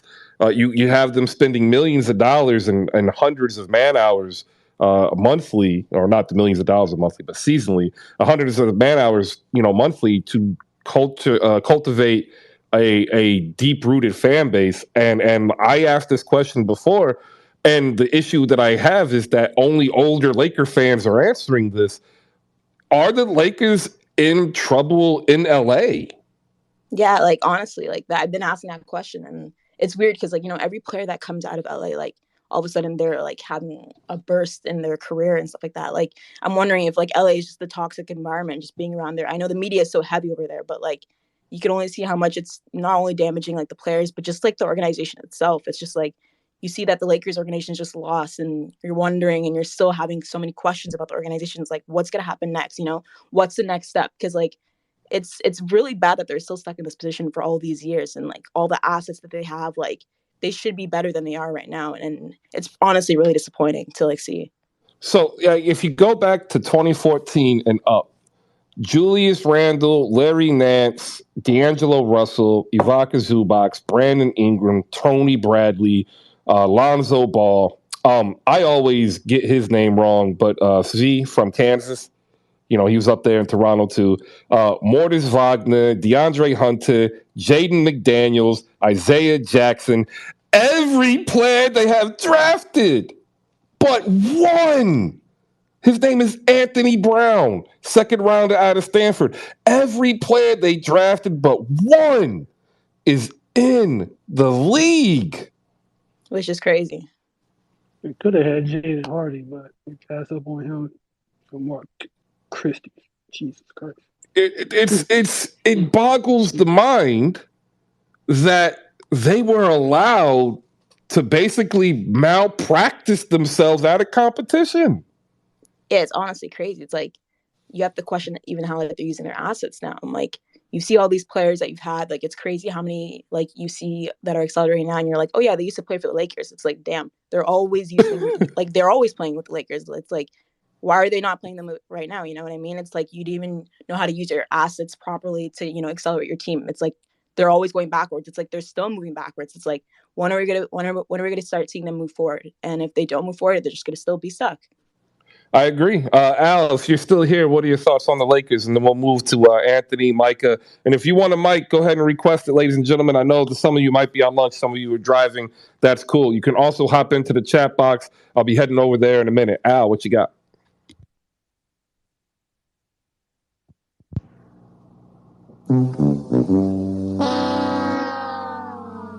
It's okay, man. I'm feeling it too. I stayed up and I watched too much bad basketball. Like it's hard. I heard my name. What you say? Well, I was trying to get your thoughts on the Lakers, and I thought maybe you'd fallen asleep because you'd watched so much bad basketball. I ran into the kitchen for a minute, but yeah, I peeked. I can't say that I really had interest in that game. I was watching the Miami game.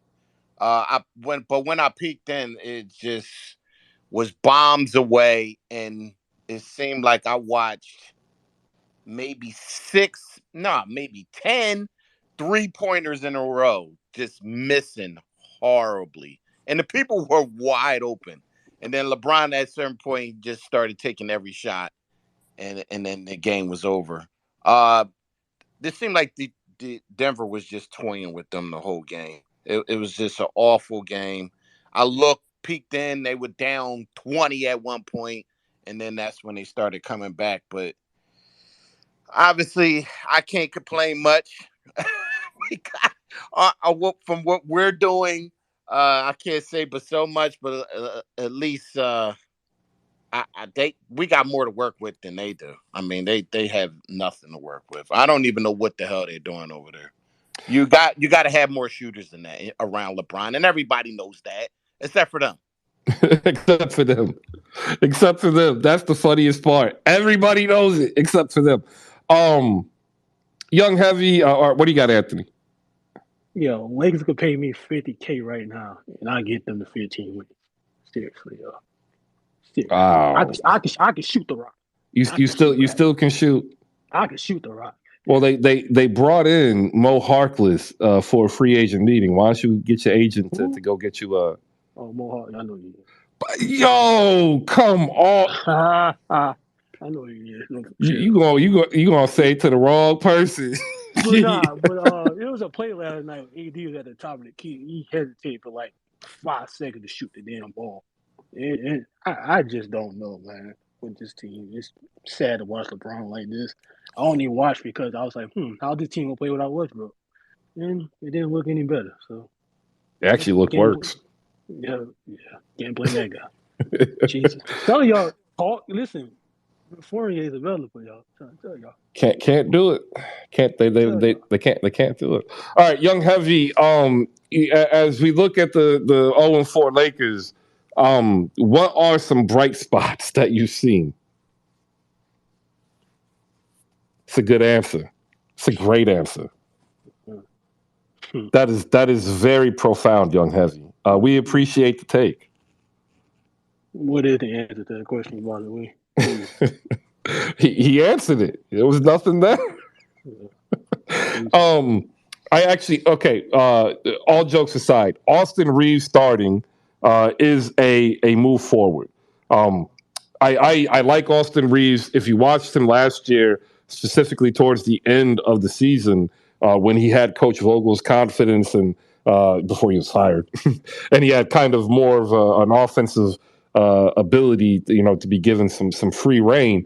He put up some good games, and I think once he gets back into the groove, if they can get him to 27, 28 minutes, I do think that that's going to help.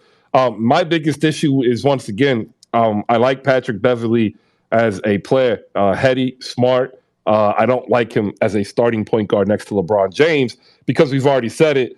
You got to shoot, and even though he takes these shots, like the body language is bad. At least when Kendrick's taking the shots, the body language is good. It's kind of like a mixture of Mario Chalmers and Dion Waiters, right? And he's confident when it goes off, even though we all were like holding our breath.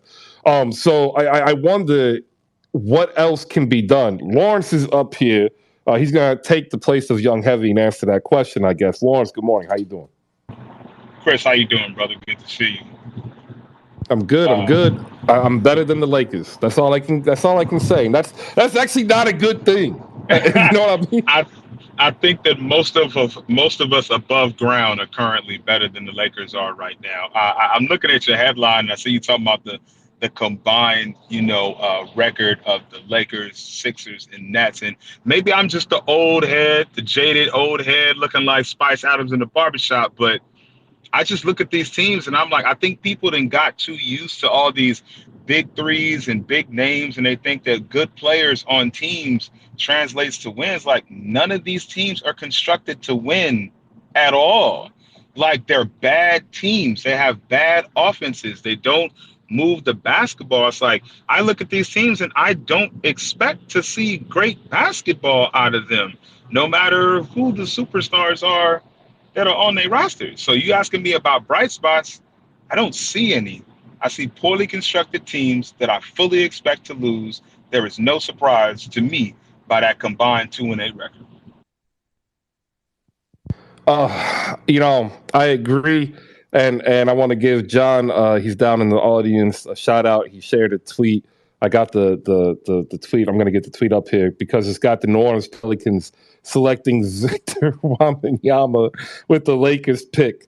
Lawrence, if this happens, how bad is it going to be for Lakerland, for the fans? If you somehow, as a team, manage to have a paltry season and then win the number one pick, only to see the number one pick go to New Orleans, what are you going to do?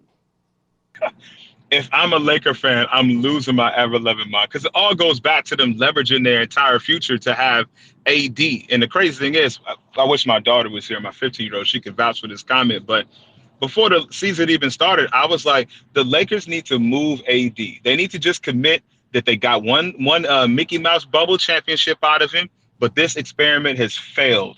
He's not the guy that they thought he was. He's supposed to be dominating this team and being the guy. He clearly is not, and we can see his body's not holding up. Like, now he's trying to tough it through, but, bro, he doesn't have it. So if I'm a Laker fan, I'm losing my ever-loving mind. I don't know what the Lakers can do, but there's one thing that I do know about both the Lakers historically and teams that have LeBron James on their roster. They do not stand pat. I expect to see either something blown up or something moved before the trade deadline in February, because the Lakers, nor a team with LeBron James on it, tends to just stand pat and go through the season and just be terrible. They're terrible. They know it early. Moves will happen. Absolutely.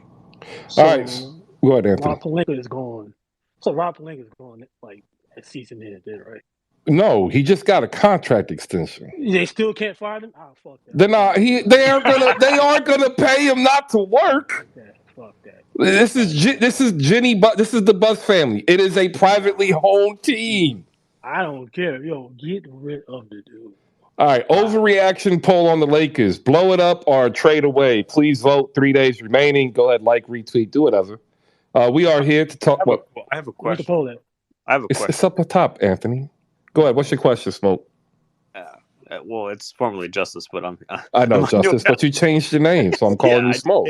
What's going on? No, but I had the Lakers offseason. I have never seen from an NBA team ever, because the division for get rid of Russell to now, I kind of expected this. I'm not surprised that they're 0-4. Are we really surprised that they're 0-4 with how the offseason was? They barely made any moves. They barely made any off-season signings. It's they're practically tanking. That's I am a little surprised. I am. I thought that the defense was going to be better. That was my mistake. I thought the defense was. I was like, okay, all right. You know that gif? It's Denzel Washington, and I can't remember the movie. He's shaking his head, convincing himself. That was me on the Lakers defense. I was like, yeah. I'm like, all right, yeah, okay. I can see a 14th ranked defense here. That might get you 500, right? Chris, here's the thing, though, man. You know how people say defense wins championships? That's largely true, because the assumption is everybody can score. So the differentiator is who can play defense. The problem is the Lakers can't score. So defense can't win them games because they can't put the rock in the basket. And you're right. And when you, but the killer part is when you look at the stats, they're also worse on defense. They're 28th in the league. You got younger, more athletic, other than Pat Bev. You got older with Pat Bev, but you got younger, more athletic. It got worse. Yeah, I can't understand it, man. I can't understand it as a Lakers fan. I can't. I feel bad.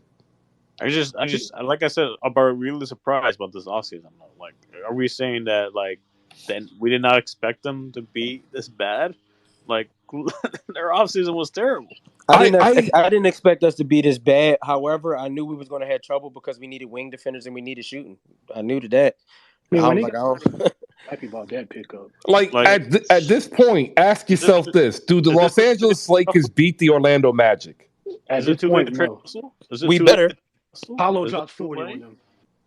Is it too what Justice? Is it too late to trade Russell? That's what I'm asking. No, no, it's never too late to trade an expiring contract. It's too early to trade him. That's the problem. Listen, y'all can trade him to the Knicks. You would give Evan Fournier. You don't have the contracts that's gonna go back. Man. Give us Jalen Brunson. Hell no. You need to fill at least 15% of 47 to send it back, Anthony. You ain't got it. Shit, you want Cam Reddish? I know you want that, right? You need 15% of 47 million. Basic math.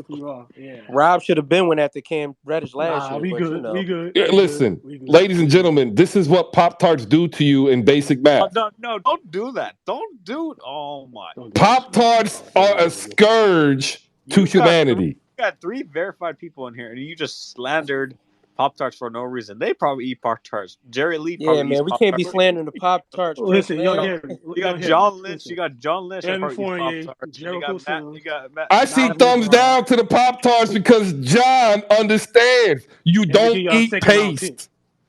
Paste. You are eating paste with fake fruit. Fake fruit. Be better. Can't get a Danish? You probably eat So, pineapples on your pizza, Chris. so the Lakers. Pineapples do not belong on pizza, and the Lakers right now might not beat the Orlando Magic. Lawrence, what you We got? better beat the Orlando Now Magic. I was gonna Man. say, so the Lakers are the Pop-Tarts of the NBA. That's what you're saying right now. That's Love it. crazy, Chris. I That's love it. crazy. Lawrence. That was not necessary. That Not was necessary. definitely necessary. Shout out to Chris, Evan I have a Moore. question. Go ahead, Al. What's up?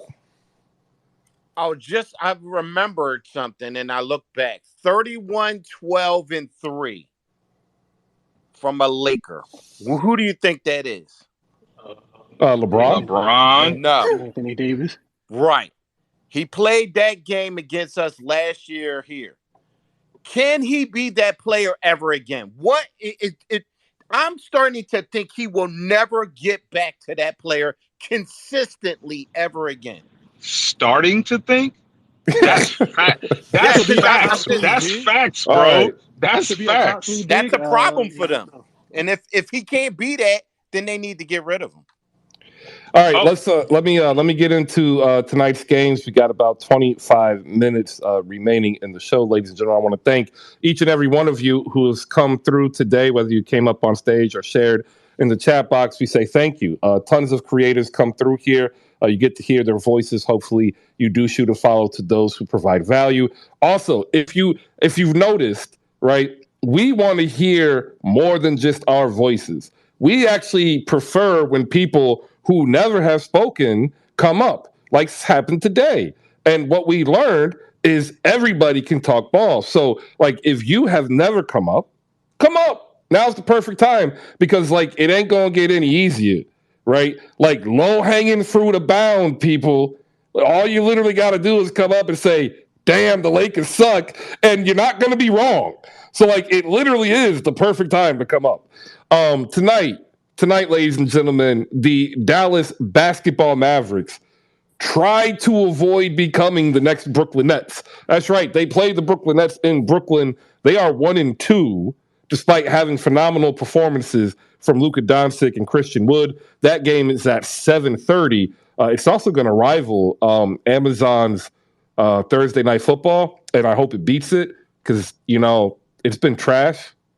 Is what I understand, and I really want the NBA to get a super TV deal so that they could pummel the NFL into non-existence. Sorry if you're an NFL fan, like that's just where I'm at in life. My team's undefeated, so I'm good. Miami is in Golden State. They're on this West Coast road trip, 2-3. Golden State 2-2. Not a lot of people talking about Golden State beyond this Clay thing and Devin Booker thing. The Golden State Warriors are not in the same boat. They've been able to win, but more importantly, you can see that when they don't shoot, they're not winning, and that's going to be fixable. Memphis and Sacramento. Everybody's saying Sacramento is so much better. Yeah, well, you know what? They might not be. They are also winless, like the Los Angeles Lakers. They take on Ja Morant and the Sacramento Kings. And to all you Memphis fans, y'all can stop DMing me. Like, when I get the update, I promise you will like where Ja is on the MVP watch. And remember, that wasn't my list. That was everybody who voted that listens to the show's list. Like, stop yelling at me. Please. I'm trying to, be nice to Grizzlies fans. Y'all are awesome. I'm not trying to treat you like I treat my own team. Like, my own team's Twitter doesn't like me because, they're crazy. Ask Cash.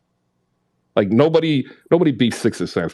And then the Clippers play Oklahoma City in a game that I don't know if anybody's going to watch because I don't know if Kawhi Leonard and Paul George are playing.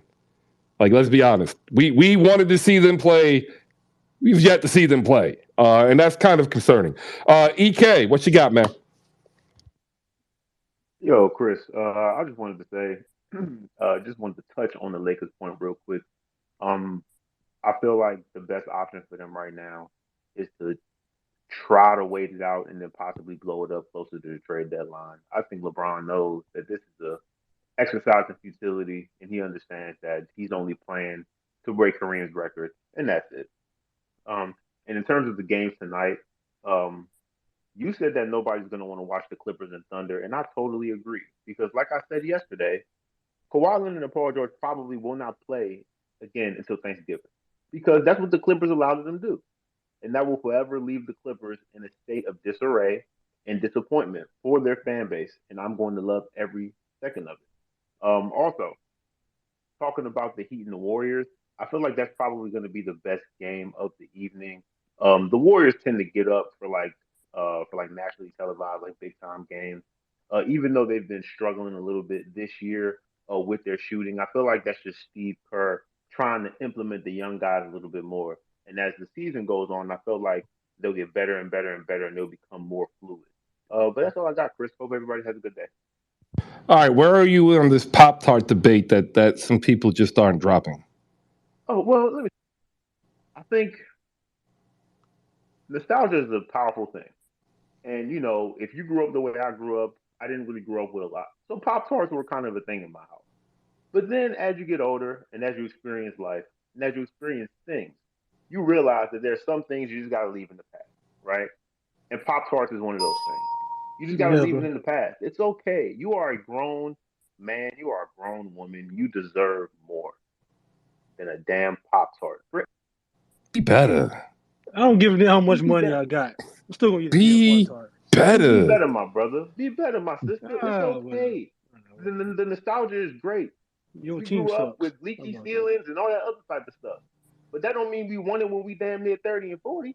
We want something better for ourselves. That's why they call it retro night, right? Like you get a night, a night. Some of y'all eating Pop-Tarts 4 times a week and just lying about it. No, I ain't doing that. That is disgusting. I thought Pop-Tarts went out of business, to be honest. I didn't even think they were still making Pop-Tarts. That's how. Of course, man. It's for kids. Yeah, we outside, Anthony. Lawrence, go ahead, and we welcome Beyond the Locker Room up here. We also have John Lynch up here. We'll get some more ball talk. Go ahead, Lawrence. Yeah, this is a Pop-Tart comment. Nostalgia is a hell of a drug. I will just say that to start. I will never buy a Pop-Tart, but if there's one within arm's distance, I'm probably going to have one. Nostalgia is a hell of a drug. Frosted cherry. That's all I got. You probably eat strawberry Starburst too, don't you? Absolutely, I do. Disgusting. Just disgusting. Can't believe it. Like it's the absolute worst. All right, beyond the locker room, save us from the travesty of the wild cherry Pop-Tart and strawberry Starburst. I'm starting to question the integrity of the panel. We might have to cycle people out. Help us save the show. I was wondering if I was at the right show for a second.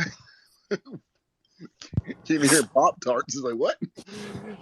It's been all day. They what I think happened is they got together and said, we are just going to do this to him today, and that's why it's been all show. I know it's been rough for some fan bases, man, but we're talking Pop-Tarts in week 1, boy. We're in some trouble. Well, I mean, if you paid attention to the Lakers, I mean, like, we here. We talking Pop-Tarts. Right now. Oh, boy. Okay, let me just get a couple of takes off of the Lakers. We talked about the Sixers last night, so I won't get into much about them, but the other two, Lakers and Nets. As far as I see them, they're almost the same team, just flip side, I guess, same side of the coin is different parts of the coin in this case, however that phrase is. One team could play really good defense or decent defense, but can't shoot. The other team obviously can score, but can't play defense. They both have seminal top all-time players at the head of the teams. They both have, in this case, 2 players that are the secondary options that are not as good as fan bases think they are. At best, might be top 40 players. In this case, in diminishing returns coming for both of them. And the third player in this case here are both broken in a sense, where you're just hoping you can get something out of them. So when I look at their teams, I think the best thing for both of them, I mean, they tried to trade Kyrie over the summer. I think that was the right move in this case here. I think if Pelinka wants to get out of the mess he wants to get out of, you got to move AD. Move him now. It's a ticking time bomb with Anthony Davis. If you want to have any chance of actually turning this thing around anytime soon, he has to go. The Westbrook deal to me, that's low hanging fruit. Like whoop-de-doo. I mean, they get a couple of rotation players, and don't get me wrong, if that deal out there for the Pacers is actually out there, I think they would take that. Honestly, I would take that as a steal for what Westbrook is. It's really the contract with Westbrook. Fine. But Anthony Davis at this point here, I think some Laker fans, I'm not saying all of them, and I think there's also NBA people think that, Anthony Davis is still a top 10 player. Anthony Davis hasn't been a top 10 player pretty much for the last 3 seasons. And until they realize that what they have is a top 40 player, maybe even a top 50 player, then they might actually be able to move him and get something for him, some quality rotation players, or maybe even just a young star. But the more they let Anthony Davis play, we all know it's going to happen. The injury's going to happen, and he's going to be sitting there in street clothes one more time, looking at the game like everybody else. So move him while you can, and just start fresh with something else. As for Brooklyn, same thing. The Kyrie situation at the deadline, move, man. Just get it off. Find a way to move him, because that's really the only piece you have to move. So that's what I see for both teams at this point, man. All right, do us a favor and go ahead and promote your podcast. Me, honestly, I'm on Raptors Spaces every night post game, and that's where you'll find me. Hopefully in this case here, hopefully the Raptors win, man. So thank you so much for the opportunity. And Pop-Tarts overrated then, overrated now. Later. That's what I'm talking about. Give that man a round of applause. Shout out to Evan down below, Evan Moore Hoops 727. That's the handle. Shoot him a follow because he's depressed. He is a Lakers and a Cowboys fan. I don't even know what the record is. I just say it because, no offense to Cowboys fans, I can't. We've got, ladies and gentlemen, up on stage John Lynch, and we're going to get his takes on Pop-Tarts because somebody brought him up into the discussion. He had some thumbs down, so I am feeling confident. Just like I said, it's time to play Scottie Pippen Jr. I think John is going to come up here and tell you the truth. Pop-Tarts are trash. No, first time, long time. First of all, appreciate it. Pop-Tarts are trash. I ate them a lot as a kid, but I probably got diabetes now. So ate too much sugar and ruined my body. But that's beside the point. All right, John, we're up here. We were trying to talk Lakers. This is how bad it is because we can't really talk about Lakers. I say it's time. Put Scottie Pippen Jr. out there because if I got to see a stat line of 2 for 9 from Pat Bev again, what's the difference between a 2 for 9 from Pat Bev and a 2 for 9 from Scottie Pippen Jr.? I was watching it thinking the exact same thing. I did want to talk Nets real quick. I'm out here in Brooklyn. Sure, go ahead. I got a Yes Network subscription to watch the Nets and the Knicks, and it's like a daily ticket to misery. It's rough out here. It's hard to watch. I think the Nets, since D'Antonio left, they haven't played offense well for a minute. It's been just discombobulated, and that's the unfortunate side of it, I think. Yeah, it's a curious case because, I love the Royce O'Neal move. And I'm a huge fan of Royce O'Neal because he provides you the work, the grit, and the non-looked at stats, right? That allows your superstar to elevate because they can focus more on the offensive end, right? He's like a janitor, but a good janitor. Janitors are awesome, by the way, people. This is not a knock. Trust me. So Royce O'Neal is there to clean up for Donovan Mitchell. And people understand that value who watch a certain type of basketball. Sean Marks understands that type of value coming from the Spurs system. And he says, that's a great fitting next to Kevin Durant. And so he brings him in, and what do we see? We now see Kevin Durant back and healthy and just absolutely killing it on offense. And we see Royce O'Neal doing good on defense. We see Claxton sometimes doing good. And then we're left with Ben Simmons. That was the person who was supposed to come in here and bring it all together that would allow Kyrie to roam and play the passing lanes. And he and Royce O'Neal with Nicholas Claxton provide a baseline defensive front that's supposed to deter the likes of Pascal Siakam and Joel Embiid. That's how I saw the plan in their mind. I don't see it working out that way. What do you see?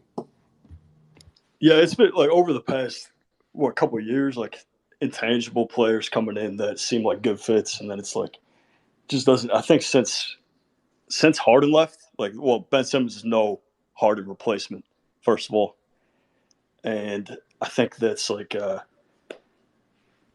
it's not the mix to put the two, stars out there that have to be getting buckets. It's putting them on an island, and it's just frustrating to watch. Yeah, I agree. Lawrence, your hand was up. Micah, your hand is up. We'll go to Micah first. We'll bring in Lawrence after that. Knights joined us. We got 10 minutes. We're going to get ready to go through the last takes of the game, last takes of the day as well. Micah, go ahead. Yo, I was going to say, for the Lakers, we're here to help you out. We'll give you Davis Bertans, DHJ, and Dwight Powell. And we're not even asking for both first-round picks. Just one of them. And y'all might be a little bit better. At this point, they probably will take it. I don't know. It's just so bad. It's just so bad. Lawrence, what do you got? Yeah, I got to bounce in a second. I just got to the office. So here's the thing. I'll make this my final take. And I just want to remind everybody, they named Anthony Davis one of the top 75 players in NBA history. That's all. I just want to remind people they actually did that. I'll leave it at that. Just tell me what you're looking at. And you ask me, is that top 75 in the middle of the prime of his career? I don't think so. Chris, appreciate the invite, man. I'll keep trading tweets with you online, man. You a good dude. Appreciate the show. I'll try to show up a little more often. It's kind of chill around here. Appreciate it, Lawrence. That's what we try to provide to everybody. And if you do like that, then please shoot us a follow. That's all we ask. It's really weird out here on these Twitter streets. I was never social media adept. I still am not. I've only been on Twitter, 2 years. And I didn't do anything for the first 6 months. But what I found is that I was missing something. And I was missing what we've created here together. And then that's exactly what I told the NBA in the pitch. It's hey, you're in my room already. You were actually using me as a benchmark last year for your own spaces.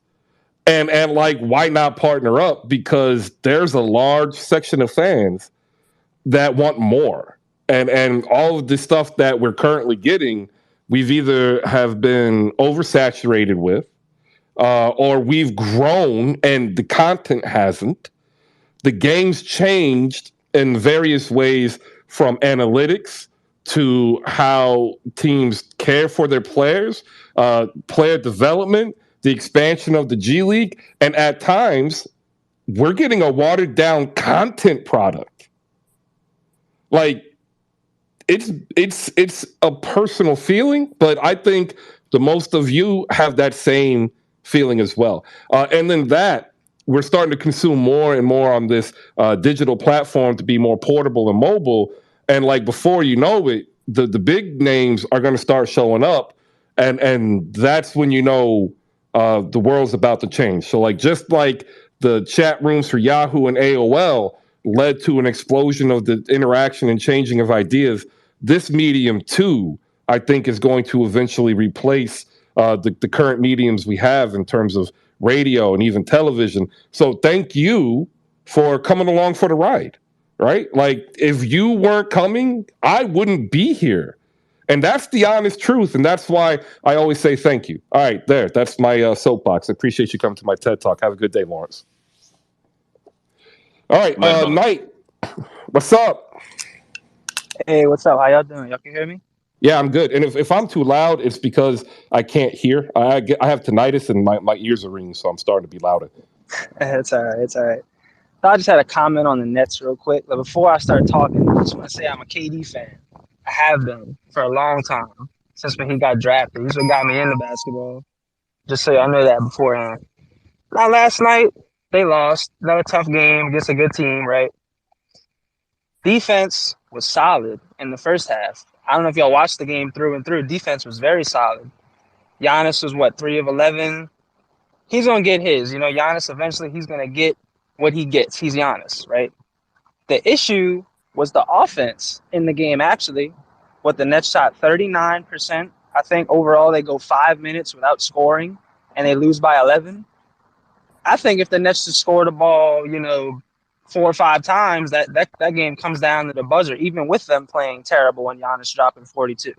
It's just little things. They got to work on the little things. And I know Ben doesn't look good, and I'm not fully defending him, but I'm giving it a chance, because he went to LSU. I'm from New Orleans, so it's kind of like, it's a little bit of a dilemma, but I'm giving it a chance. He took a step in the right direction in the sense that he was trying to be aggressive, and that's all I can say on that. Other than that, we bouncing back tonight. We beating Dallas. Ooh, you know what? You got to come through the Best Damn Mavs show here on Twitter Spaces. The 77 Spaces pregame is going to be up there and ready for you to come in there and talk your talk.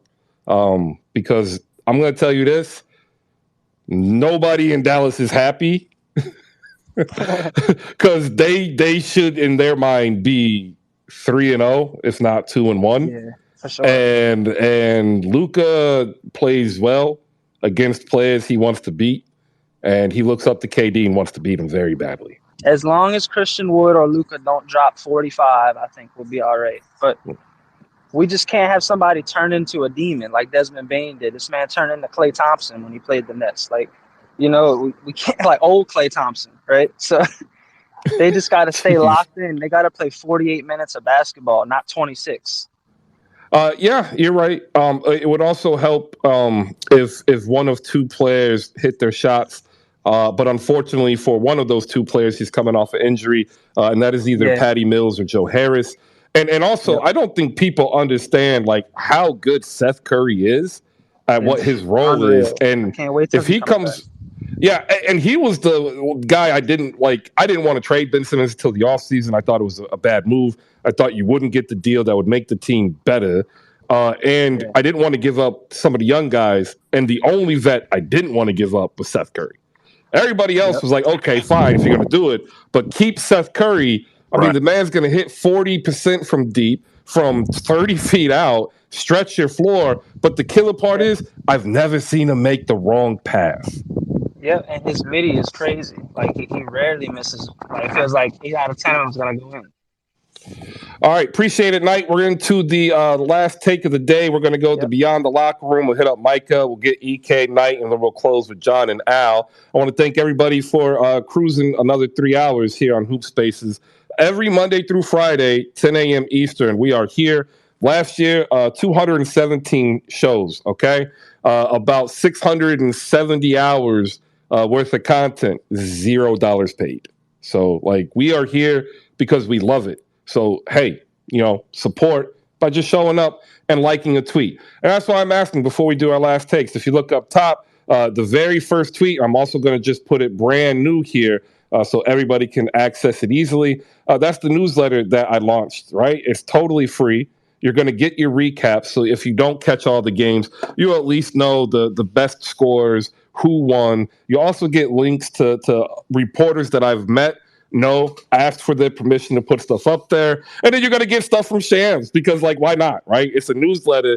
And I just want to show you how I consume basketball so that maybe you find your own path and also choose to how you consume your basketball. But it's free. And I do put a lot of work into it. I was up till about 2, finishing it up. And then, I still missed one edit because I don't have an editor. And it's a product that eventually is going to also shine on the community. So we've had community features like C. Hendo and a couple of his interviews with some Mavericks and WNBA players. I have another friend. His name is John Jabolka. He just got picked up by a regional sports company called 5 Reasons Sports. He does phenomenal coverage for the Heat. We're going to get him involved. And we're going to get other content creators involved as well so we can also put a light on them. Because, again, there are people out here like myself. We are wanting more that's just not available. So let's build it while we have the chance. All right. Chris, real quick. Yeah, go ahead, Al. It's only 18 retweets. It's probably about 50, 60 people in there. Can we get some more retweets on that? Oh, look, there was 220 something at one point. We're like at 80. I appreciate that, Al, because like I look at it and I'm like, busy people. I guess busy people, like, it's too hard. It's too hard to hit a button. Makes me feel sad. Maybe I'll get extra bacon on this BLT I'm going to get. BLTs, by the way, best sandwich. If you don't believe me, I don't care because you're wrong. All right, beyond the locker room, last take of the day. I feel like I keep coming back on every time you guys are talking food in this case. Every time. It's been one of those days, man. 2-8. The Lakers, Nets, and Sixers are 2-8, and like I can't, You know what? I'm gonna ask you this. I'll throw it out to everybody in this case and do this thought experiment. I never think two things. They're both Anthony Davis related. Have you ever seen a player that's been in their prime and have such a drop in their quality of their play within 3 years of entering their prime? Like, I can't think of any other player like this before, that I could think of in this case, unless they actually were hurt and just all of a sudden they had some type of injury that was so bad they're just never the same again. But I can't think of a player like that in NBA history, where at 26 he wins a title and everyone's saying, "Oh, he's top 5," and then in the next 3 years he's like, right now, if you had to do a thought experiment, anyone think about right now, go through every NBA team. And he plays next to LeBron every night. Exactly. And think about the ultimate motivator. Right. You would think so. A guy's always in shape, and this guy's out in shape almost all the time. And I couldn't believe when I heard the other night he had back injury after game 2. I was like, are you kidding me? Were you lifting luggage in the offseason? What were you doing? So go through the thought experiment and think of like every team in the league and who their best player is, and think, would that team trade their best player straight up for Anthony Davis? There's been a few players, by the way. Carlos Boozer, Latrell Sprewell, David Lee, Sprewell had good years. Caron Butler. Look at the guys you're talking about, though. What? Well, you said Eddie. Come on. Someone just said this guy's named top 75. I've named nothing but all-stars.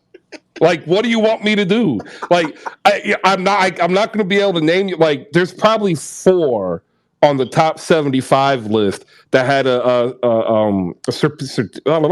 can't even say the word, a very large drop immediately in the prime. But it came on the heels of outside life stuff, right? Right. Like Bill Walton in this case was injuries. I get that.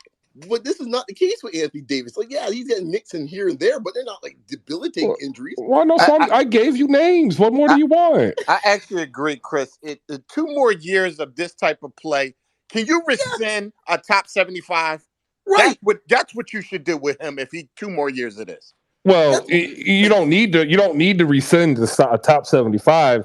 Like, what ends up happening is there'll be a top 90 or a top 100, top 100 or whatever. and he'll be moved down, and it'll be more accurate. Like, part of the issue also is, and I've talked about this before, LeBron James and Stephen Curry, this is their era, and I add KD into this. That's how good KD is. Mm-hmm. Anthony Davis and Giannis are at a disadvantage because they're going to come in between eras, right? So, like, if you project Anthony Davis, which is what they're doing, to have the career within LeBron's era, then he's a top 75. But the issue... Anthony Davis has never even come sniffing close to, like, an MVP. But he's in the LeBron era. Yeah, but that's the thing that's always drove me crazy with Anthony Davis and people talking about Anthony Davis as if he should be in the neighborhood of Giannis and guys like that. Because but production wise, he used to be, right? Yeah. The issue is he's no longer there, but he's being viewed of a prism of LeBron's era. So like he's expected to have either done more or be more. But LeBron's 9 years older. Right, but he put up big numbers on bad teams. They just call it what it was. Well, I'm not going to say that wasn't the case because, like, every team's going to have players with good numbers because every team needs that player. Yeah, but if you're the number 1 pick overall, you're supposed to kind of drag that team so they're a bit better than what they are. Now, for him to be in New Orleans for like 7 years, and I think they made the playoffs twice. Yeah, once they got Boogie. Right, once they got Boogie. Okay, Yeah. Well, it's not like they did a great job. I'm sitting there thinking, has he ever even been in the top 10 of an MVP discussion? Yes. When? Chris? Oh, I think he was in the top. I'll look it up because we need to It actually might be go. that 1 year where he went up against Portland in the playoffs. That was the 1 year he played at 70-something games where he actually was healthy for a season. So that might be the 1 year. And everyone's doubting, crowning him as top 5. He's going to be better than LeBron in 2 years. It was 2017. He finished third. I that he doesn't like Anthony Davis. Yeah. God. Yeah. No, I don't dislike Anthony Davis. My point is with Anthony Davis, I just see him for what he is instead of what people project him to be. That's Well, see that's the problem. That's the problem. Fine. All right, that was a good last take. Let me get Micah in here, EK, and I'll give JB some time. Micah, final take of the day.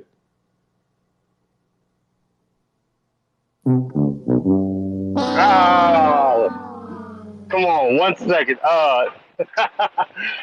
Final take of the day is if they play Ben Simmons in the front court, he will foul out by halftime. Jeez. You know what? And I, as a Sixers fan, I know this. Luka, if Ben was right, he does not play good against Ben. Ben defends him very, very well. All the years he's played with us, he's defend him very well. But he's not right, so I can't tell you that he's going to, defend him good tonight. But in the past, he has defended him very well. Just think how bad this is for Ben Simmons because, now people are going to only tune in the game to see if he grabs his back. EK, final thought of the day. Yes, sir. Just want to say thank you, Chris, for allowing me up. Great show, great platform. To Anthony Davis being a top 75, I agree he's not looking like that now. But when they made those top 75 lists and even the top 50 list, a lot of those, well, not a lot of those, but some of those players were based on projections of what they may do in their career. And it's not like AD fell off a cliff just because all of a sudden he just wasn't good anymore. The injuries really played a factor. Really, it was the main factor into why he isn't what he used to be. So I can understand criticizing him if he just stopped working on his game and he just became bad without any injuries. But he's an injury-prone guy. We see it all the time. Last night he went up for a dunk. He hung on the rim and he held his back. I mean, the guy's like a human pincushion at this point. So I feel more sorry for him than wanting to kind of throw jabs at him and say he doesn't deserve to be in the top 75 because his skill dictates that he probably should be in the top 75. And that's all I got to say, Chris. Thank you, everybody.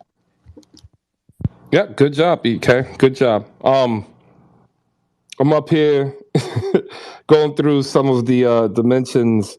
If you missed the joke on the Lakers, Nets, and the Sixers combined for 2-8, I'm sorry that you missed the joke. I'm not going to reset the joke. It would take too long. JB, host of the NBA and NFL Now. Go ahead, shoot him a follow if you want something to listen to on your morning ride. 8 a.m. Hop in there and get some sports therapy. Listen to a man vent his frustrations at the absurdities of sports. JB, how you doing? I'm good. Earlier, I wanted to come in and we just didn't get to it. But I wanted to talk a little bit of Bucks with you. I have my eyes on the Bucks.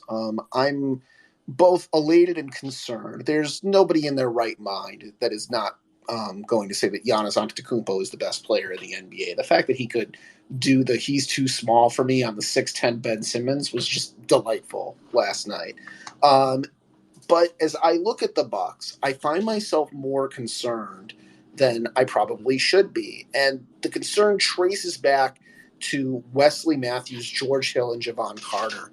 I understand that Chris Middleton is coming back, but I don't think that Chris Middleton is the answer just on a pure minutes wise to the concern that I have that Javon Carter, George Hill, and Wesley Matthews are going to be overtaxed for the season. In each of the first 3 wins, you have all 3 of those players playing above 15 minutes. And when Middleton comes back, he's going to need time to get in shape and to get into the rhythm. I'm not going to give you the combined numbers because I know you have to go. But to me, this seems very top heavy. Could they make a trade? Could they extend out? Sure, like anything is possible. But in the moment, as we sit here sort of talking and analyzing the Bucks, I think there is reason to be concerned that maybe they're not going, maybe that they're going to come up short in terms of depth and in terms of rotation when they get to like the Eastern Conference Finals, right? So that's my take for you. And I think there's little warning signs. It's not full blown, right? They're still going to win like 60 games. Yeah, I brought this up last week. I asked a question, and I got laughed at when I asked this question. I asked, is the Milwaukee Bucks window closed, or is it closing? And people laughed, like, you have Giannis. And I'm like, well, that's awesome, but you also have Chris Middleton and Drew Holiday. And they're like, well, what's wrong with that? It's like, well, Drew's another year older. He started some form of offensive decline last year in efficiency. Chris Middleton's a year older and hurt. You're going to go through the entire season still leaning on Giannis. But the killer part is these aren't the droids you're looking for, because Javon Carter is going to turn into Javon Carter. Like, I love his play. I love how he always gives 100%. But, like, he's not going to stop Luka if they get in the finals. He's not going to stop Jaylen Brown or Jason Tatum. Like, if he's playing 18 minutes per game at that point, do you trust the Bucks? I like your active use of the pronoun closing more than I like your use of the definitive adverb closed. I think that the idea that it's closing is possible, and also I think we should set our expectations, right? So, like, in the event that we're talking about the Eastern Conference Finals, the mere fact that Giannis Antetokounmpo can go supernova for 45 or 50 points in any given game, it can sometimes be half the score, and they still play great defense. But again, when it comes time for depth, when it comes time for auxiliary shooters, I think you're spot on. When it comes time for auxiliary points, I think you're spot on. I don't worry about the Bucks though, and the reason why is they have a wonderful fat contract that they will be able to trade, and that's Brook Lopez. I believe by the trade deadline, I think Bobby Portis will cement him as the starter.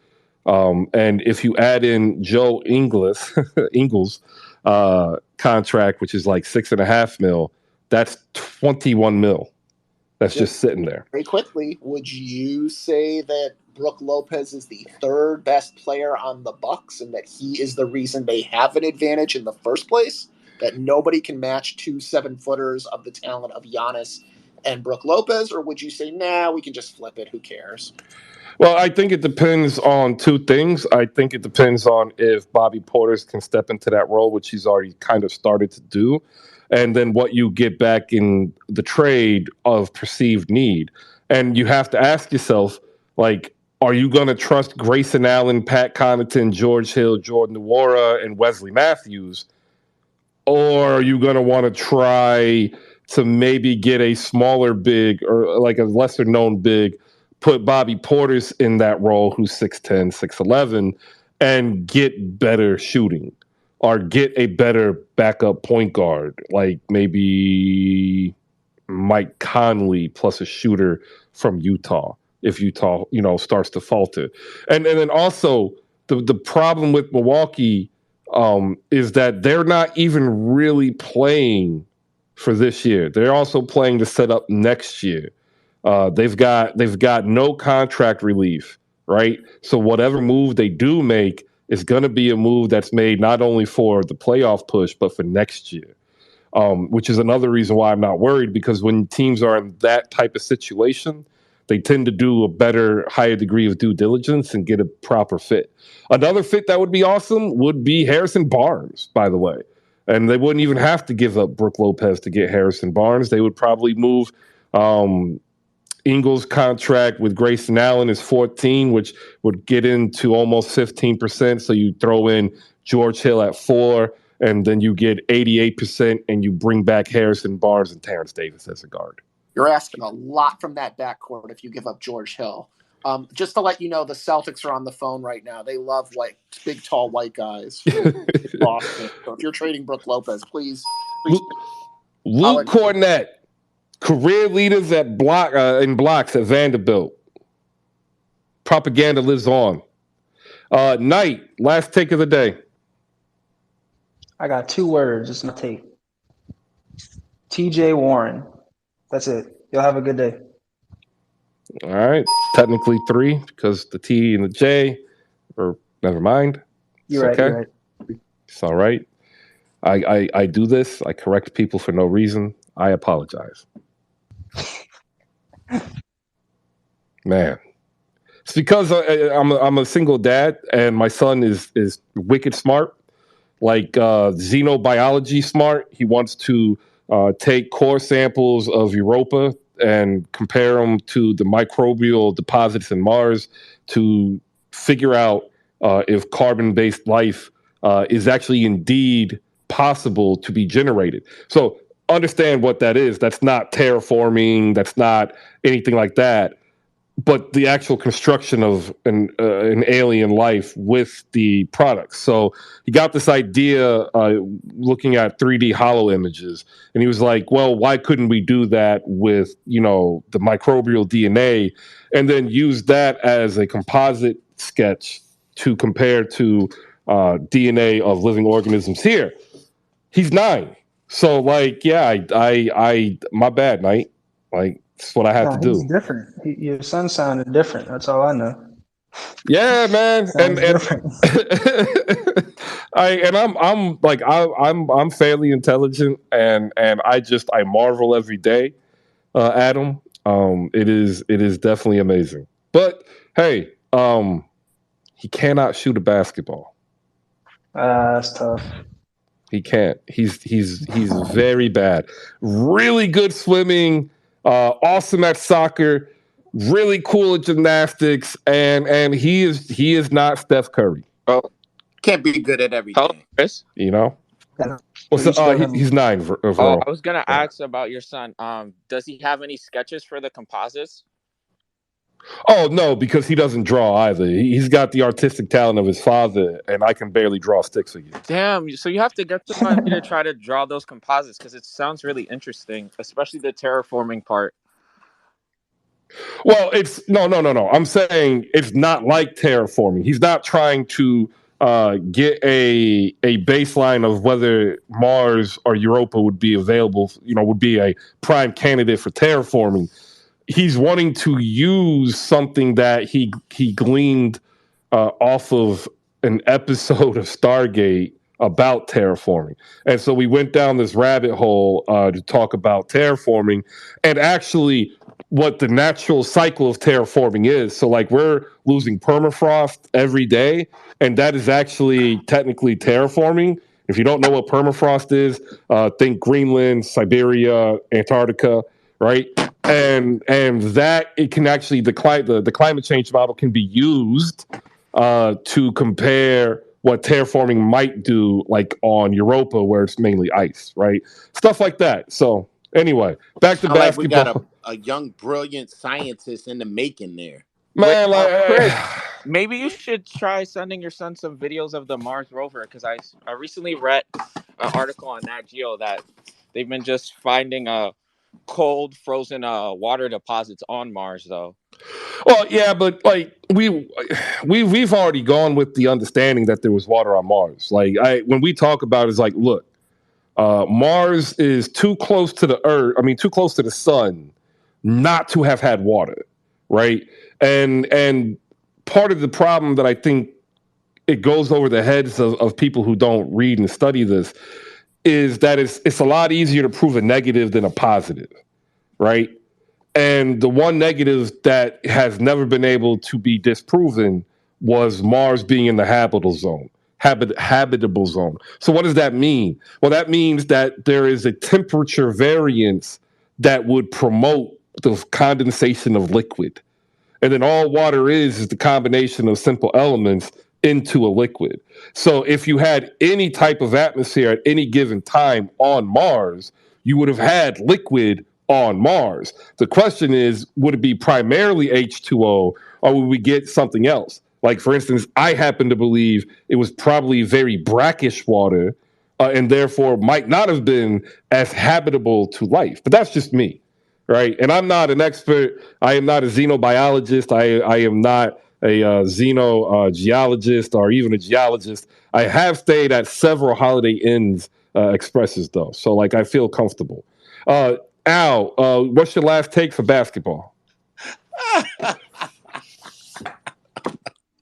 That was a nice one. A nice little throw in it. Oh, and by the way, the moment I go full science, y'all leave. By the way, we lost 20 people in my 3-minute explanation. Y'all couldn't give me 3 minutes of science talk. If you missed any part of the episode, you can find us on YouTube, powered by audiolabs.io. Al, final All take right. of the game. It's not really basketball related. It's more Philly related. We're still lit. We start the World Series tomorrow. The Eagles are still the only undefeated team, despite how horrible our team is playing right now. That's it. All right. Love for Philly. I am a Sixers fan. I am not from Philly. It is a long story of how I became a Sixers fan, and it deals with bullying because bullies are bad. John, final take of the day. Yeah, I just wanted to say respect to you, respect to your genius son. Thank you. And really just deeply appreciate this platform and always tune in. And it's just the best basketball show there is on this platform. So appreciate it. I appreciate that, John. And I tell you what, if y'all need a interview that's not basketball related but is related on the idea of what this technology is, I am here for that. Yeah, for sure.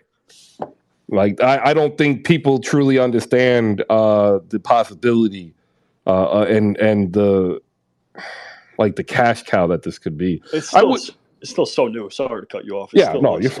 It's a nascent technology. This shit is crazy. Well, see, but that's the thing, John. It's not new.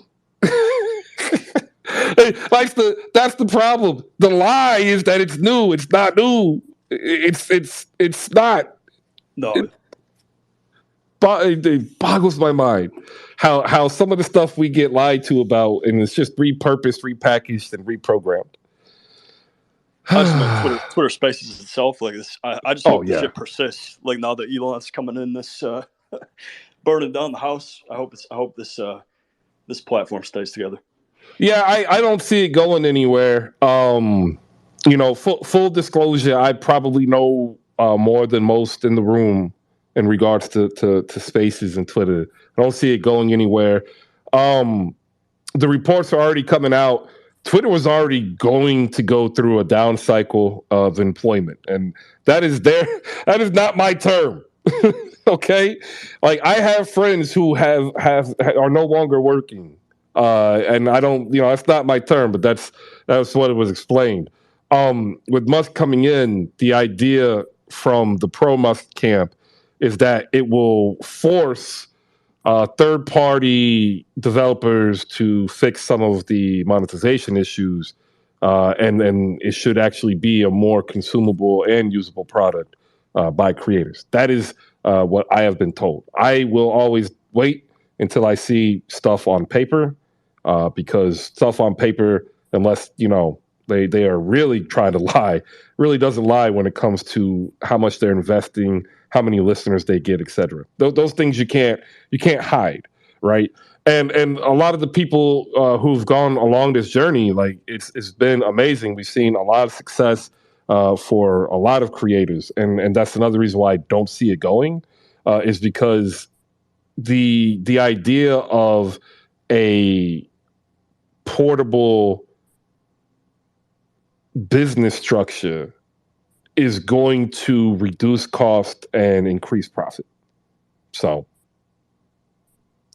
I'm here. I've been here 2 years, and like no one, like the New York Times gets it, the LA Times gets it. Like they've interviewed a few of us. I was in the New York Times interview.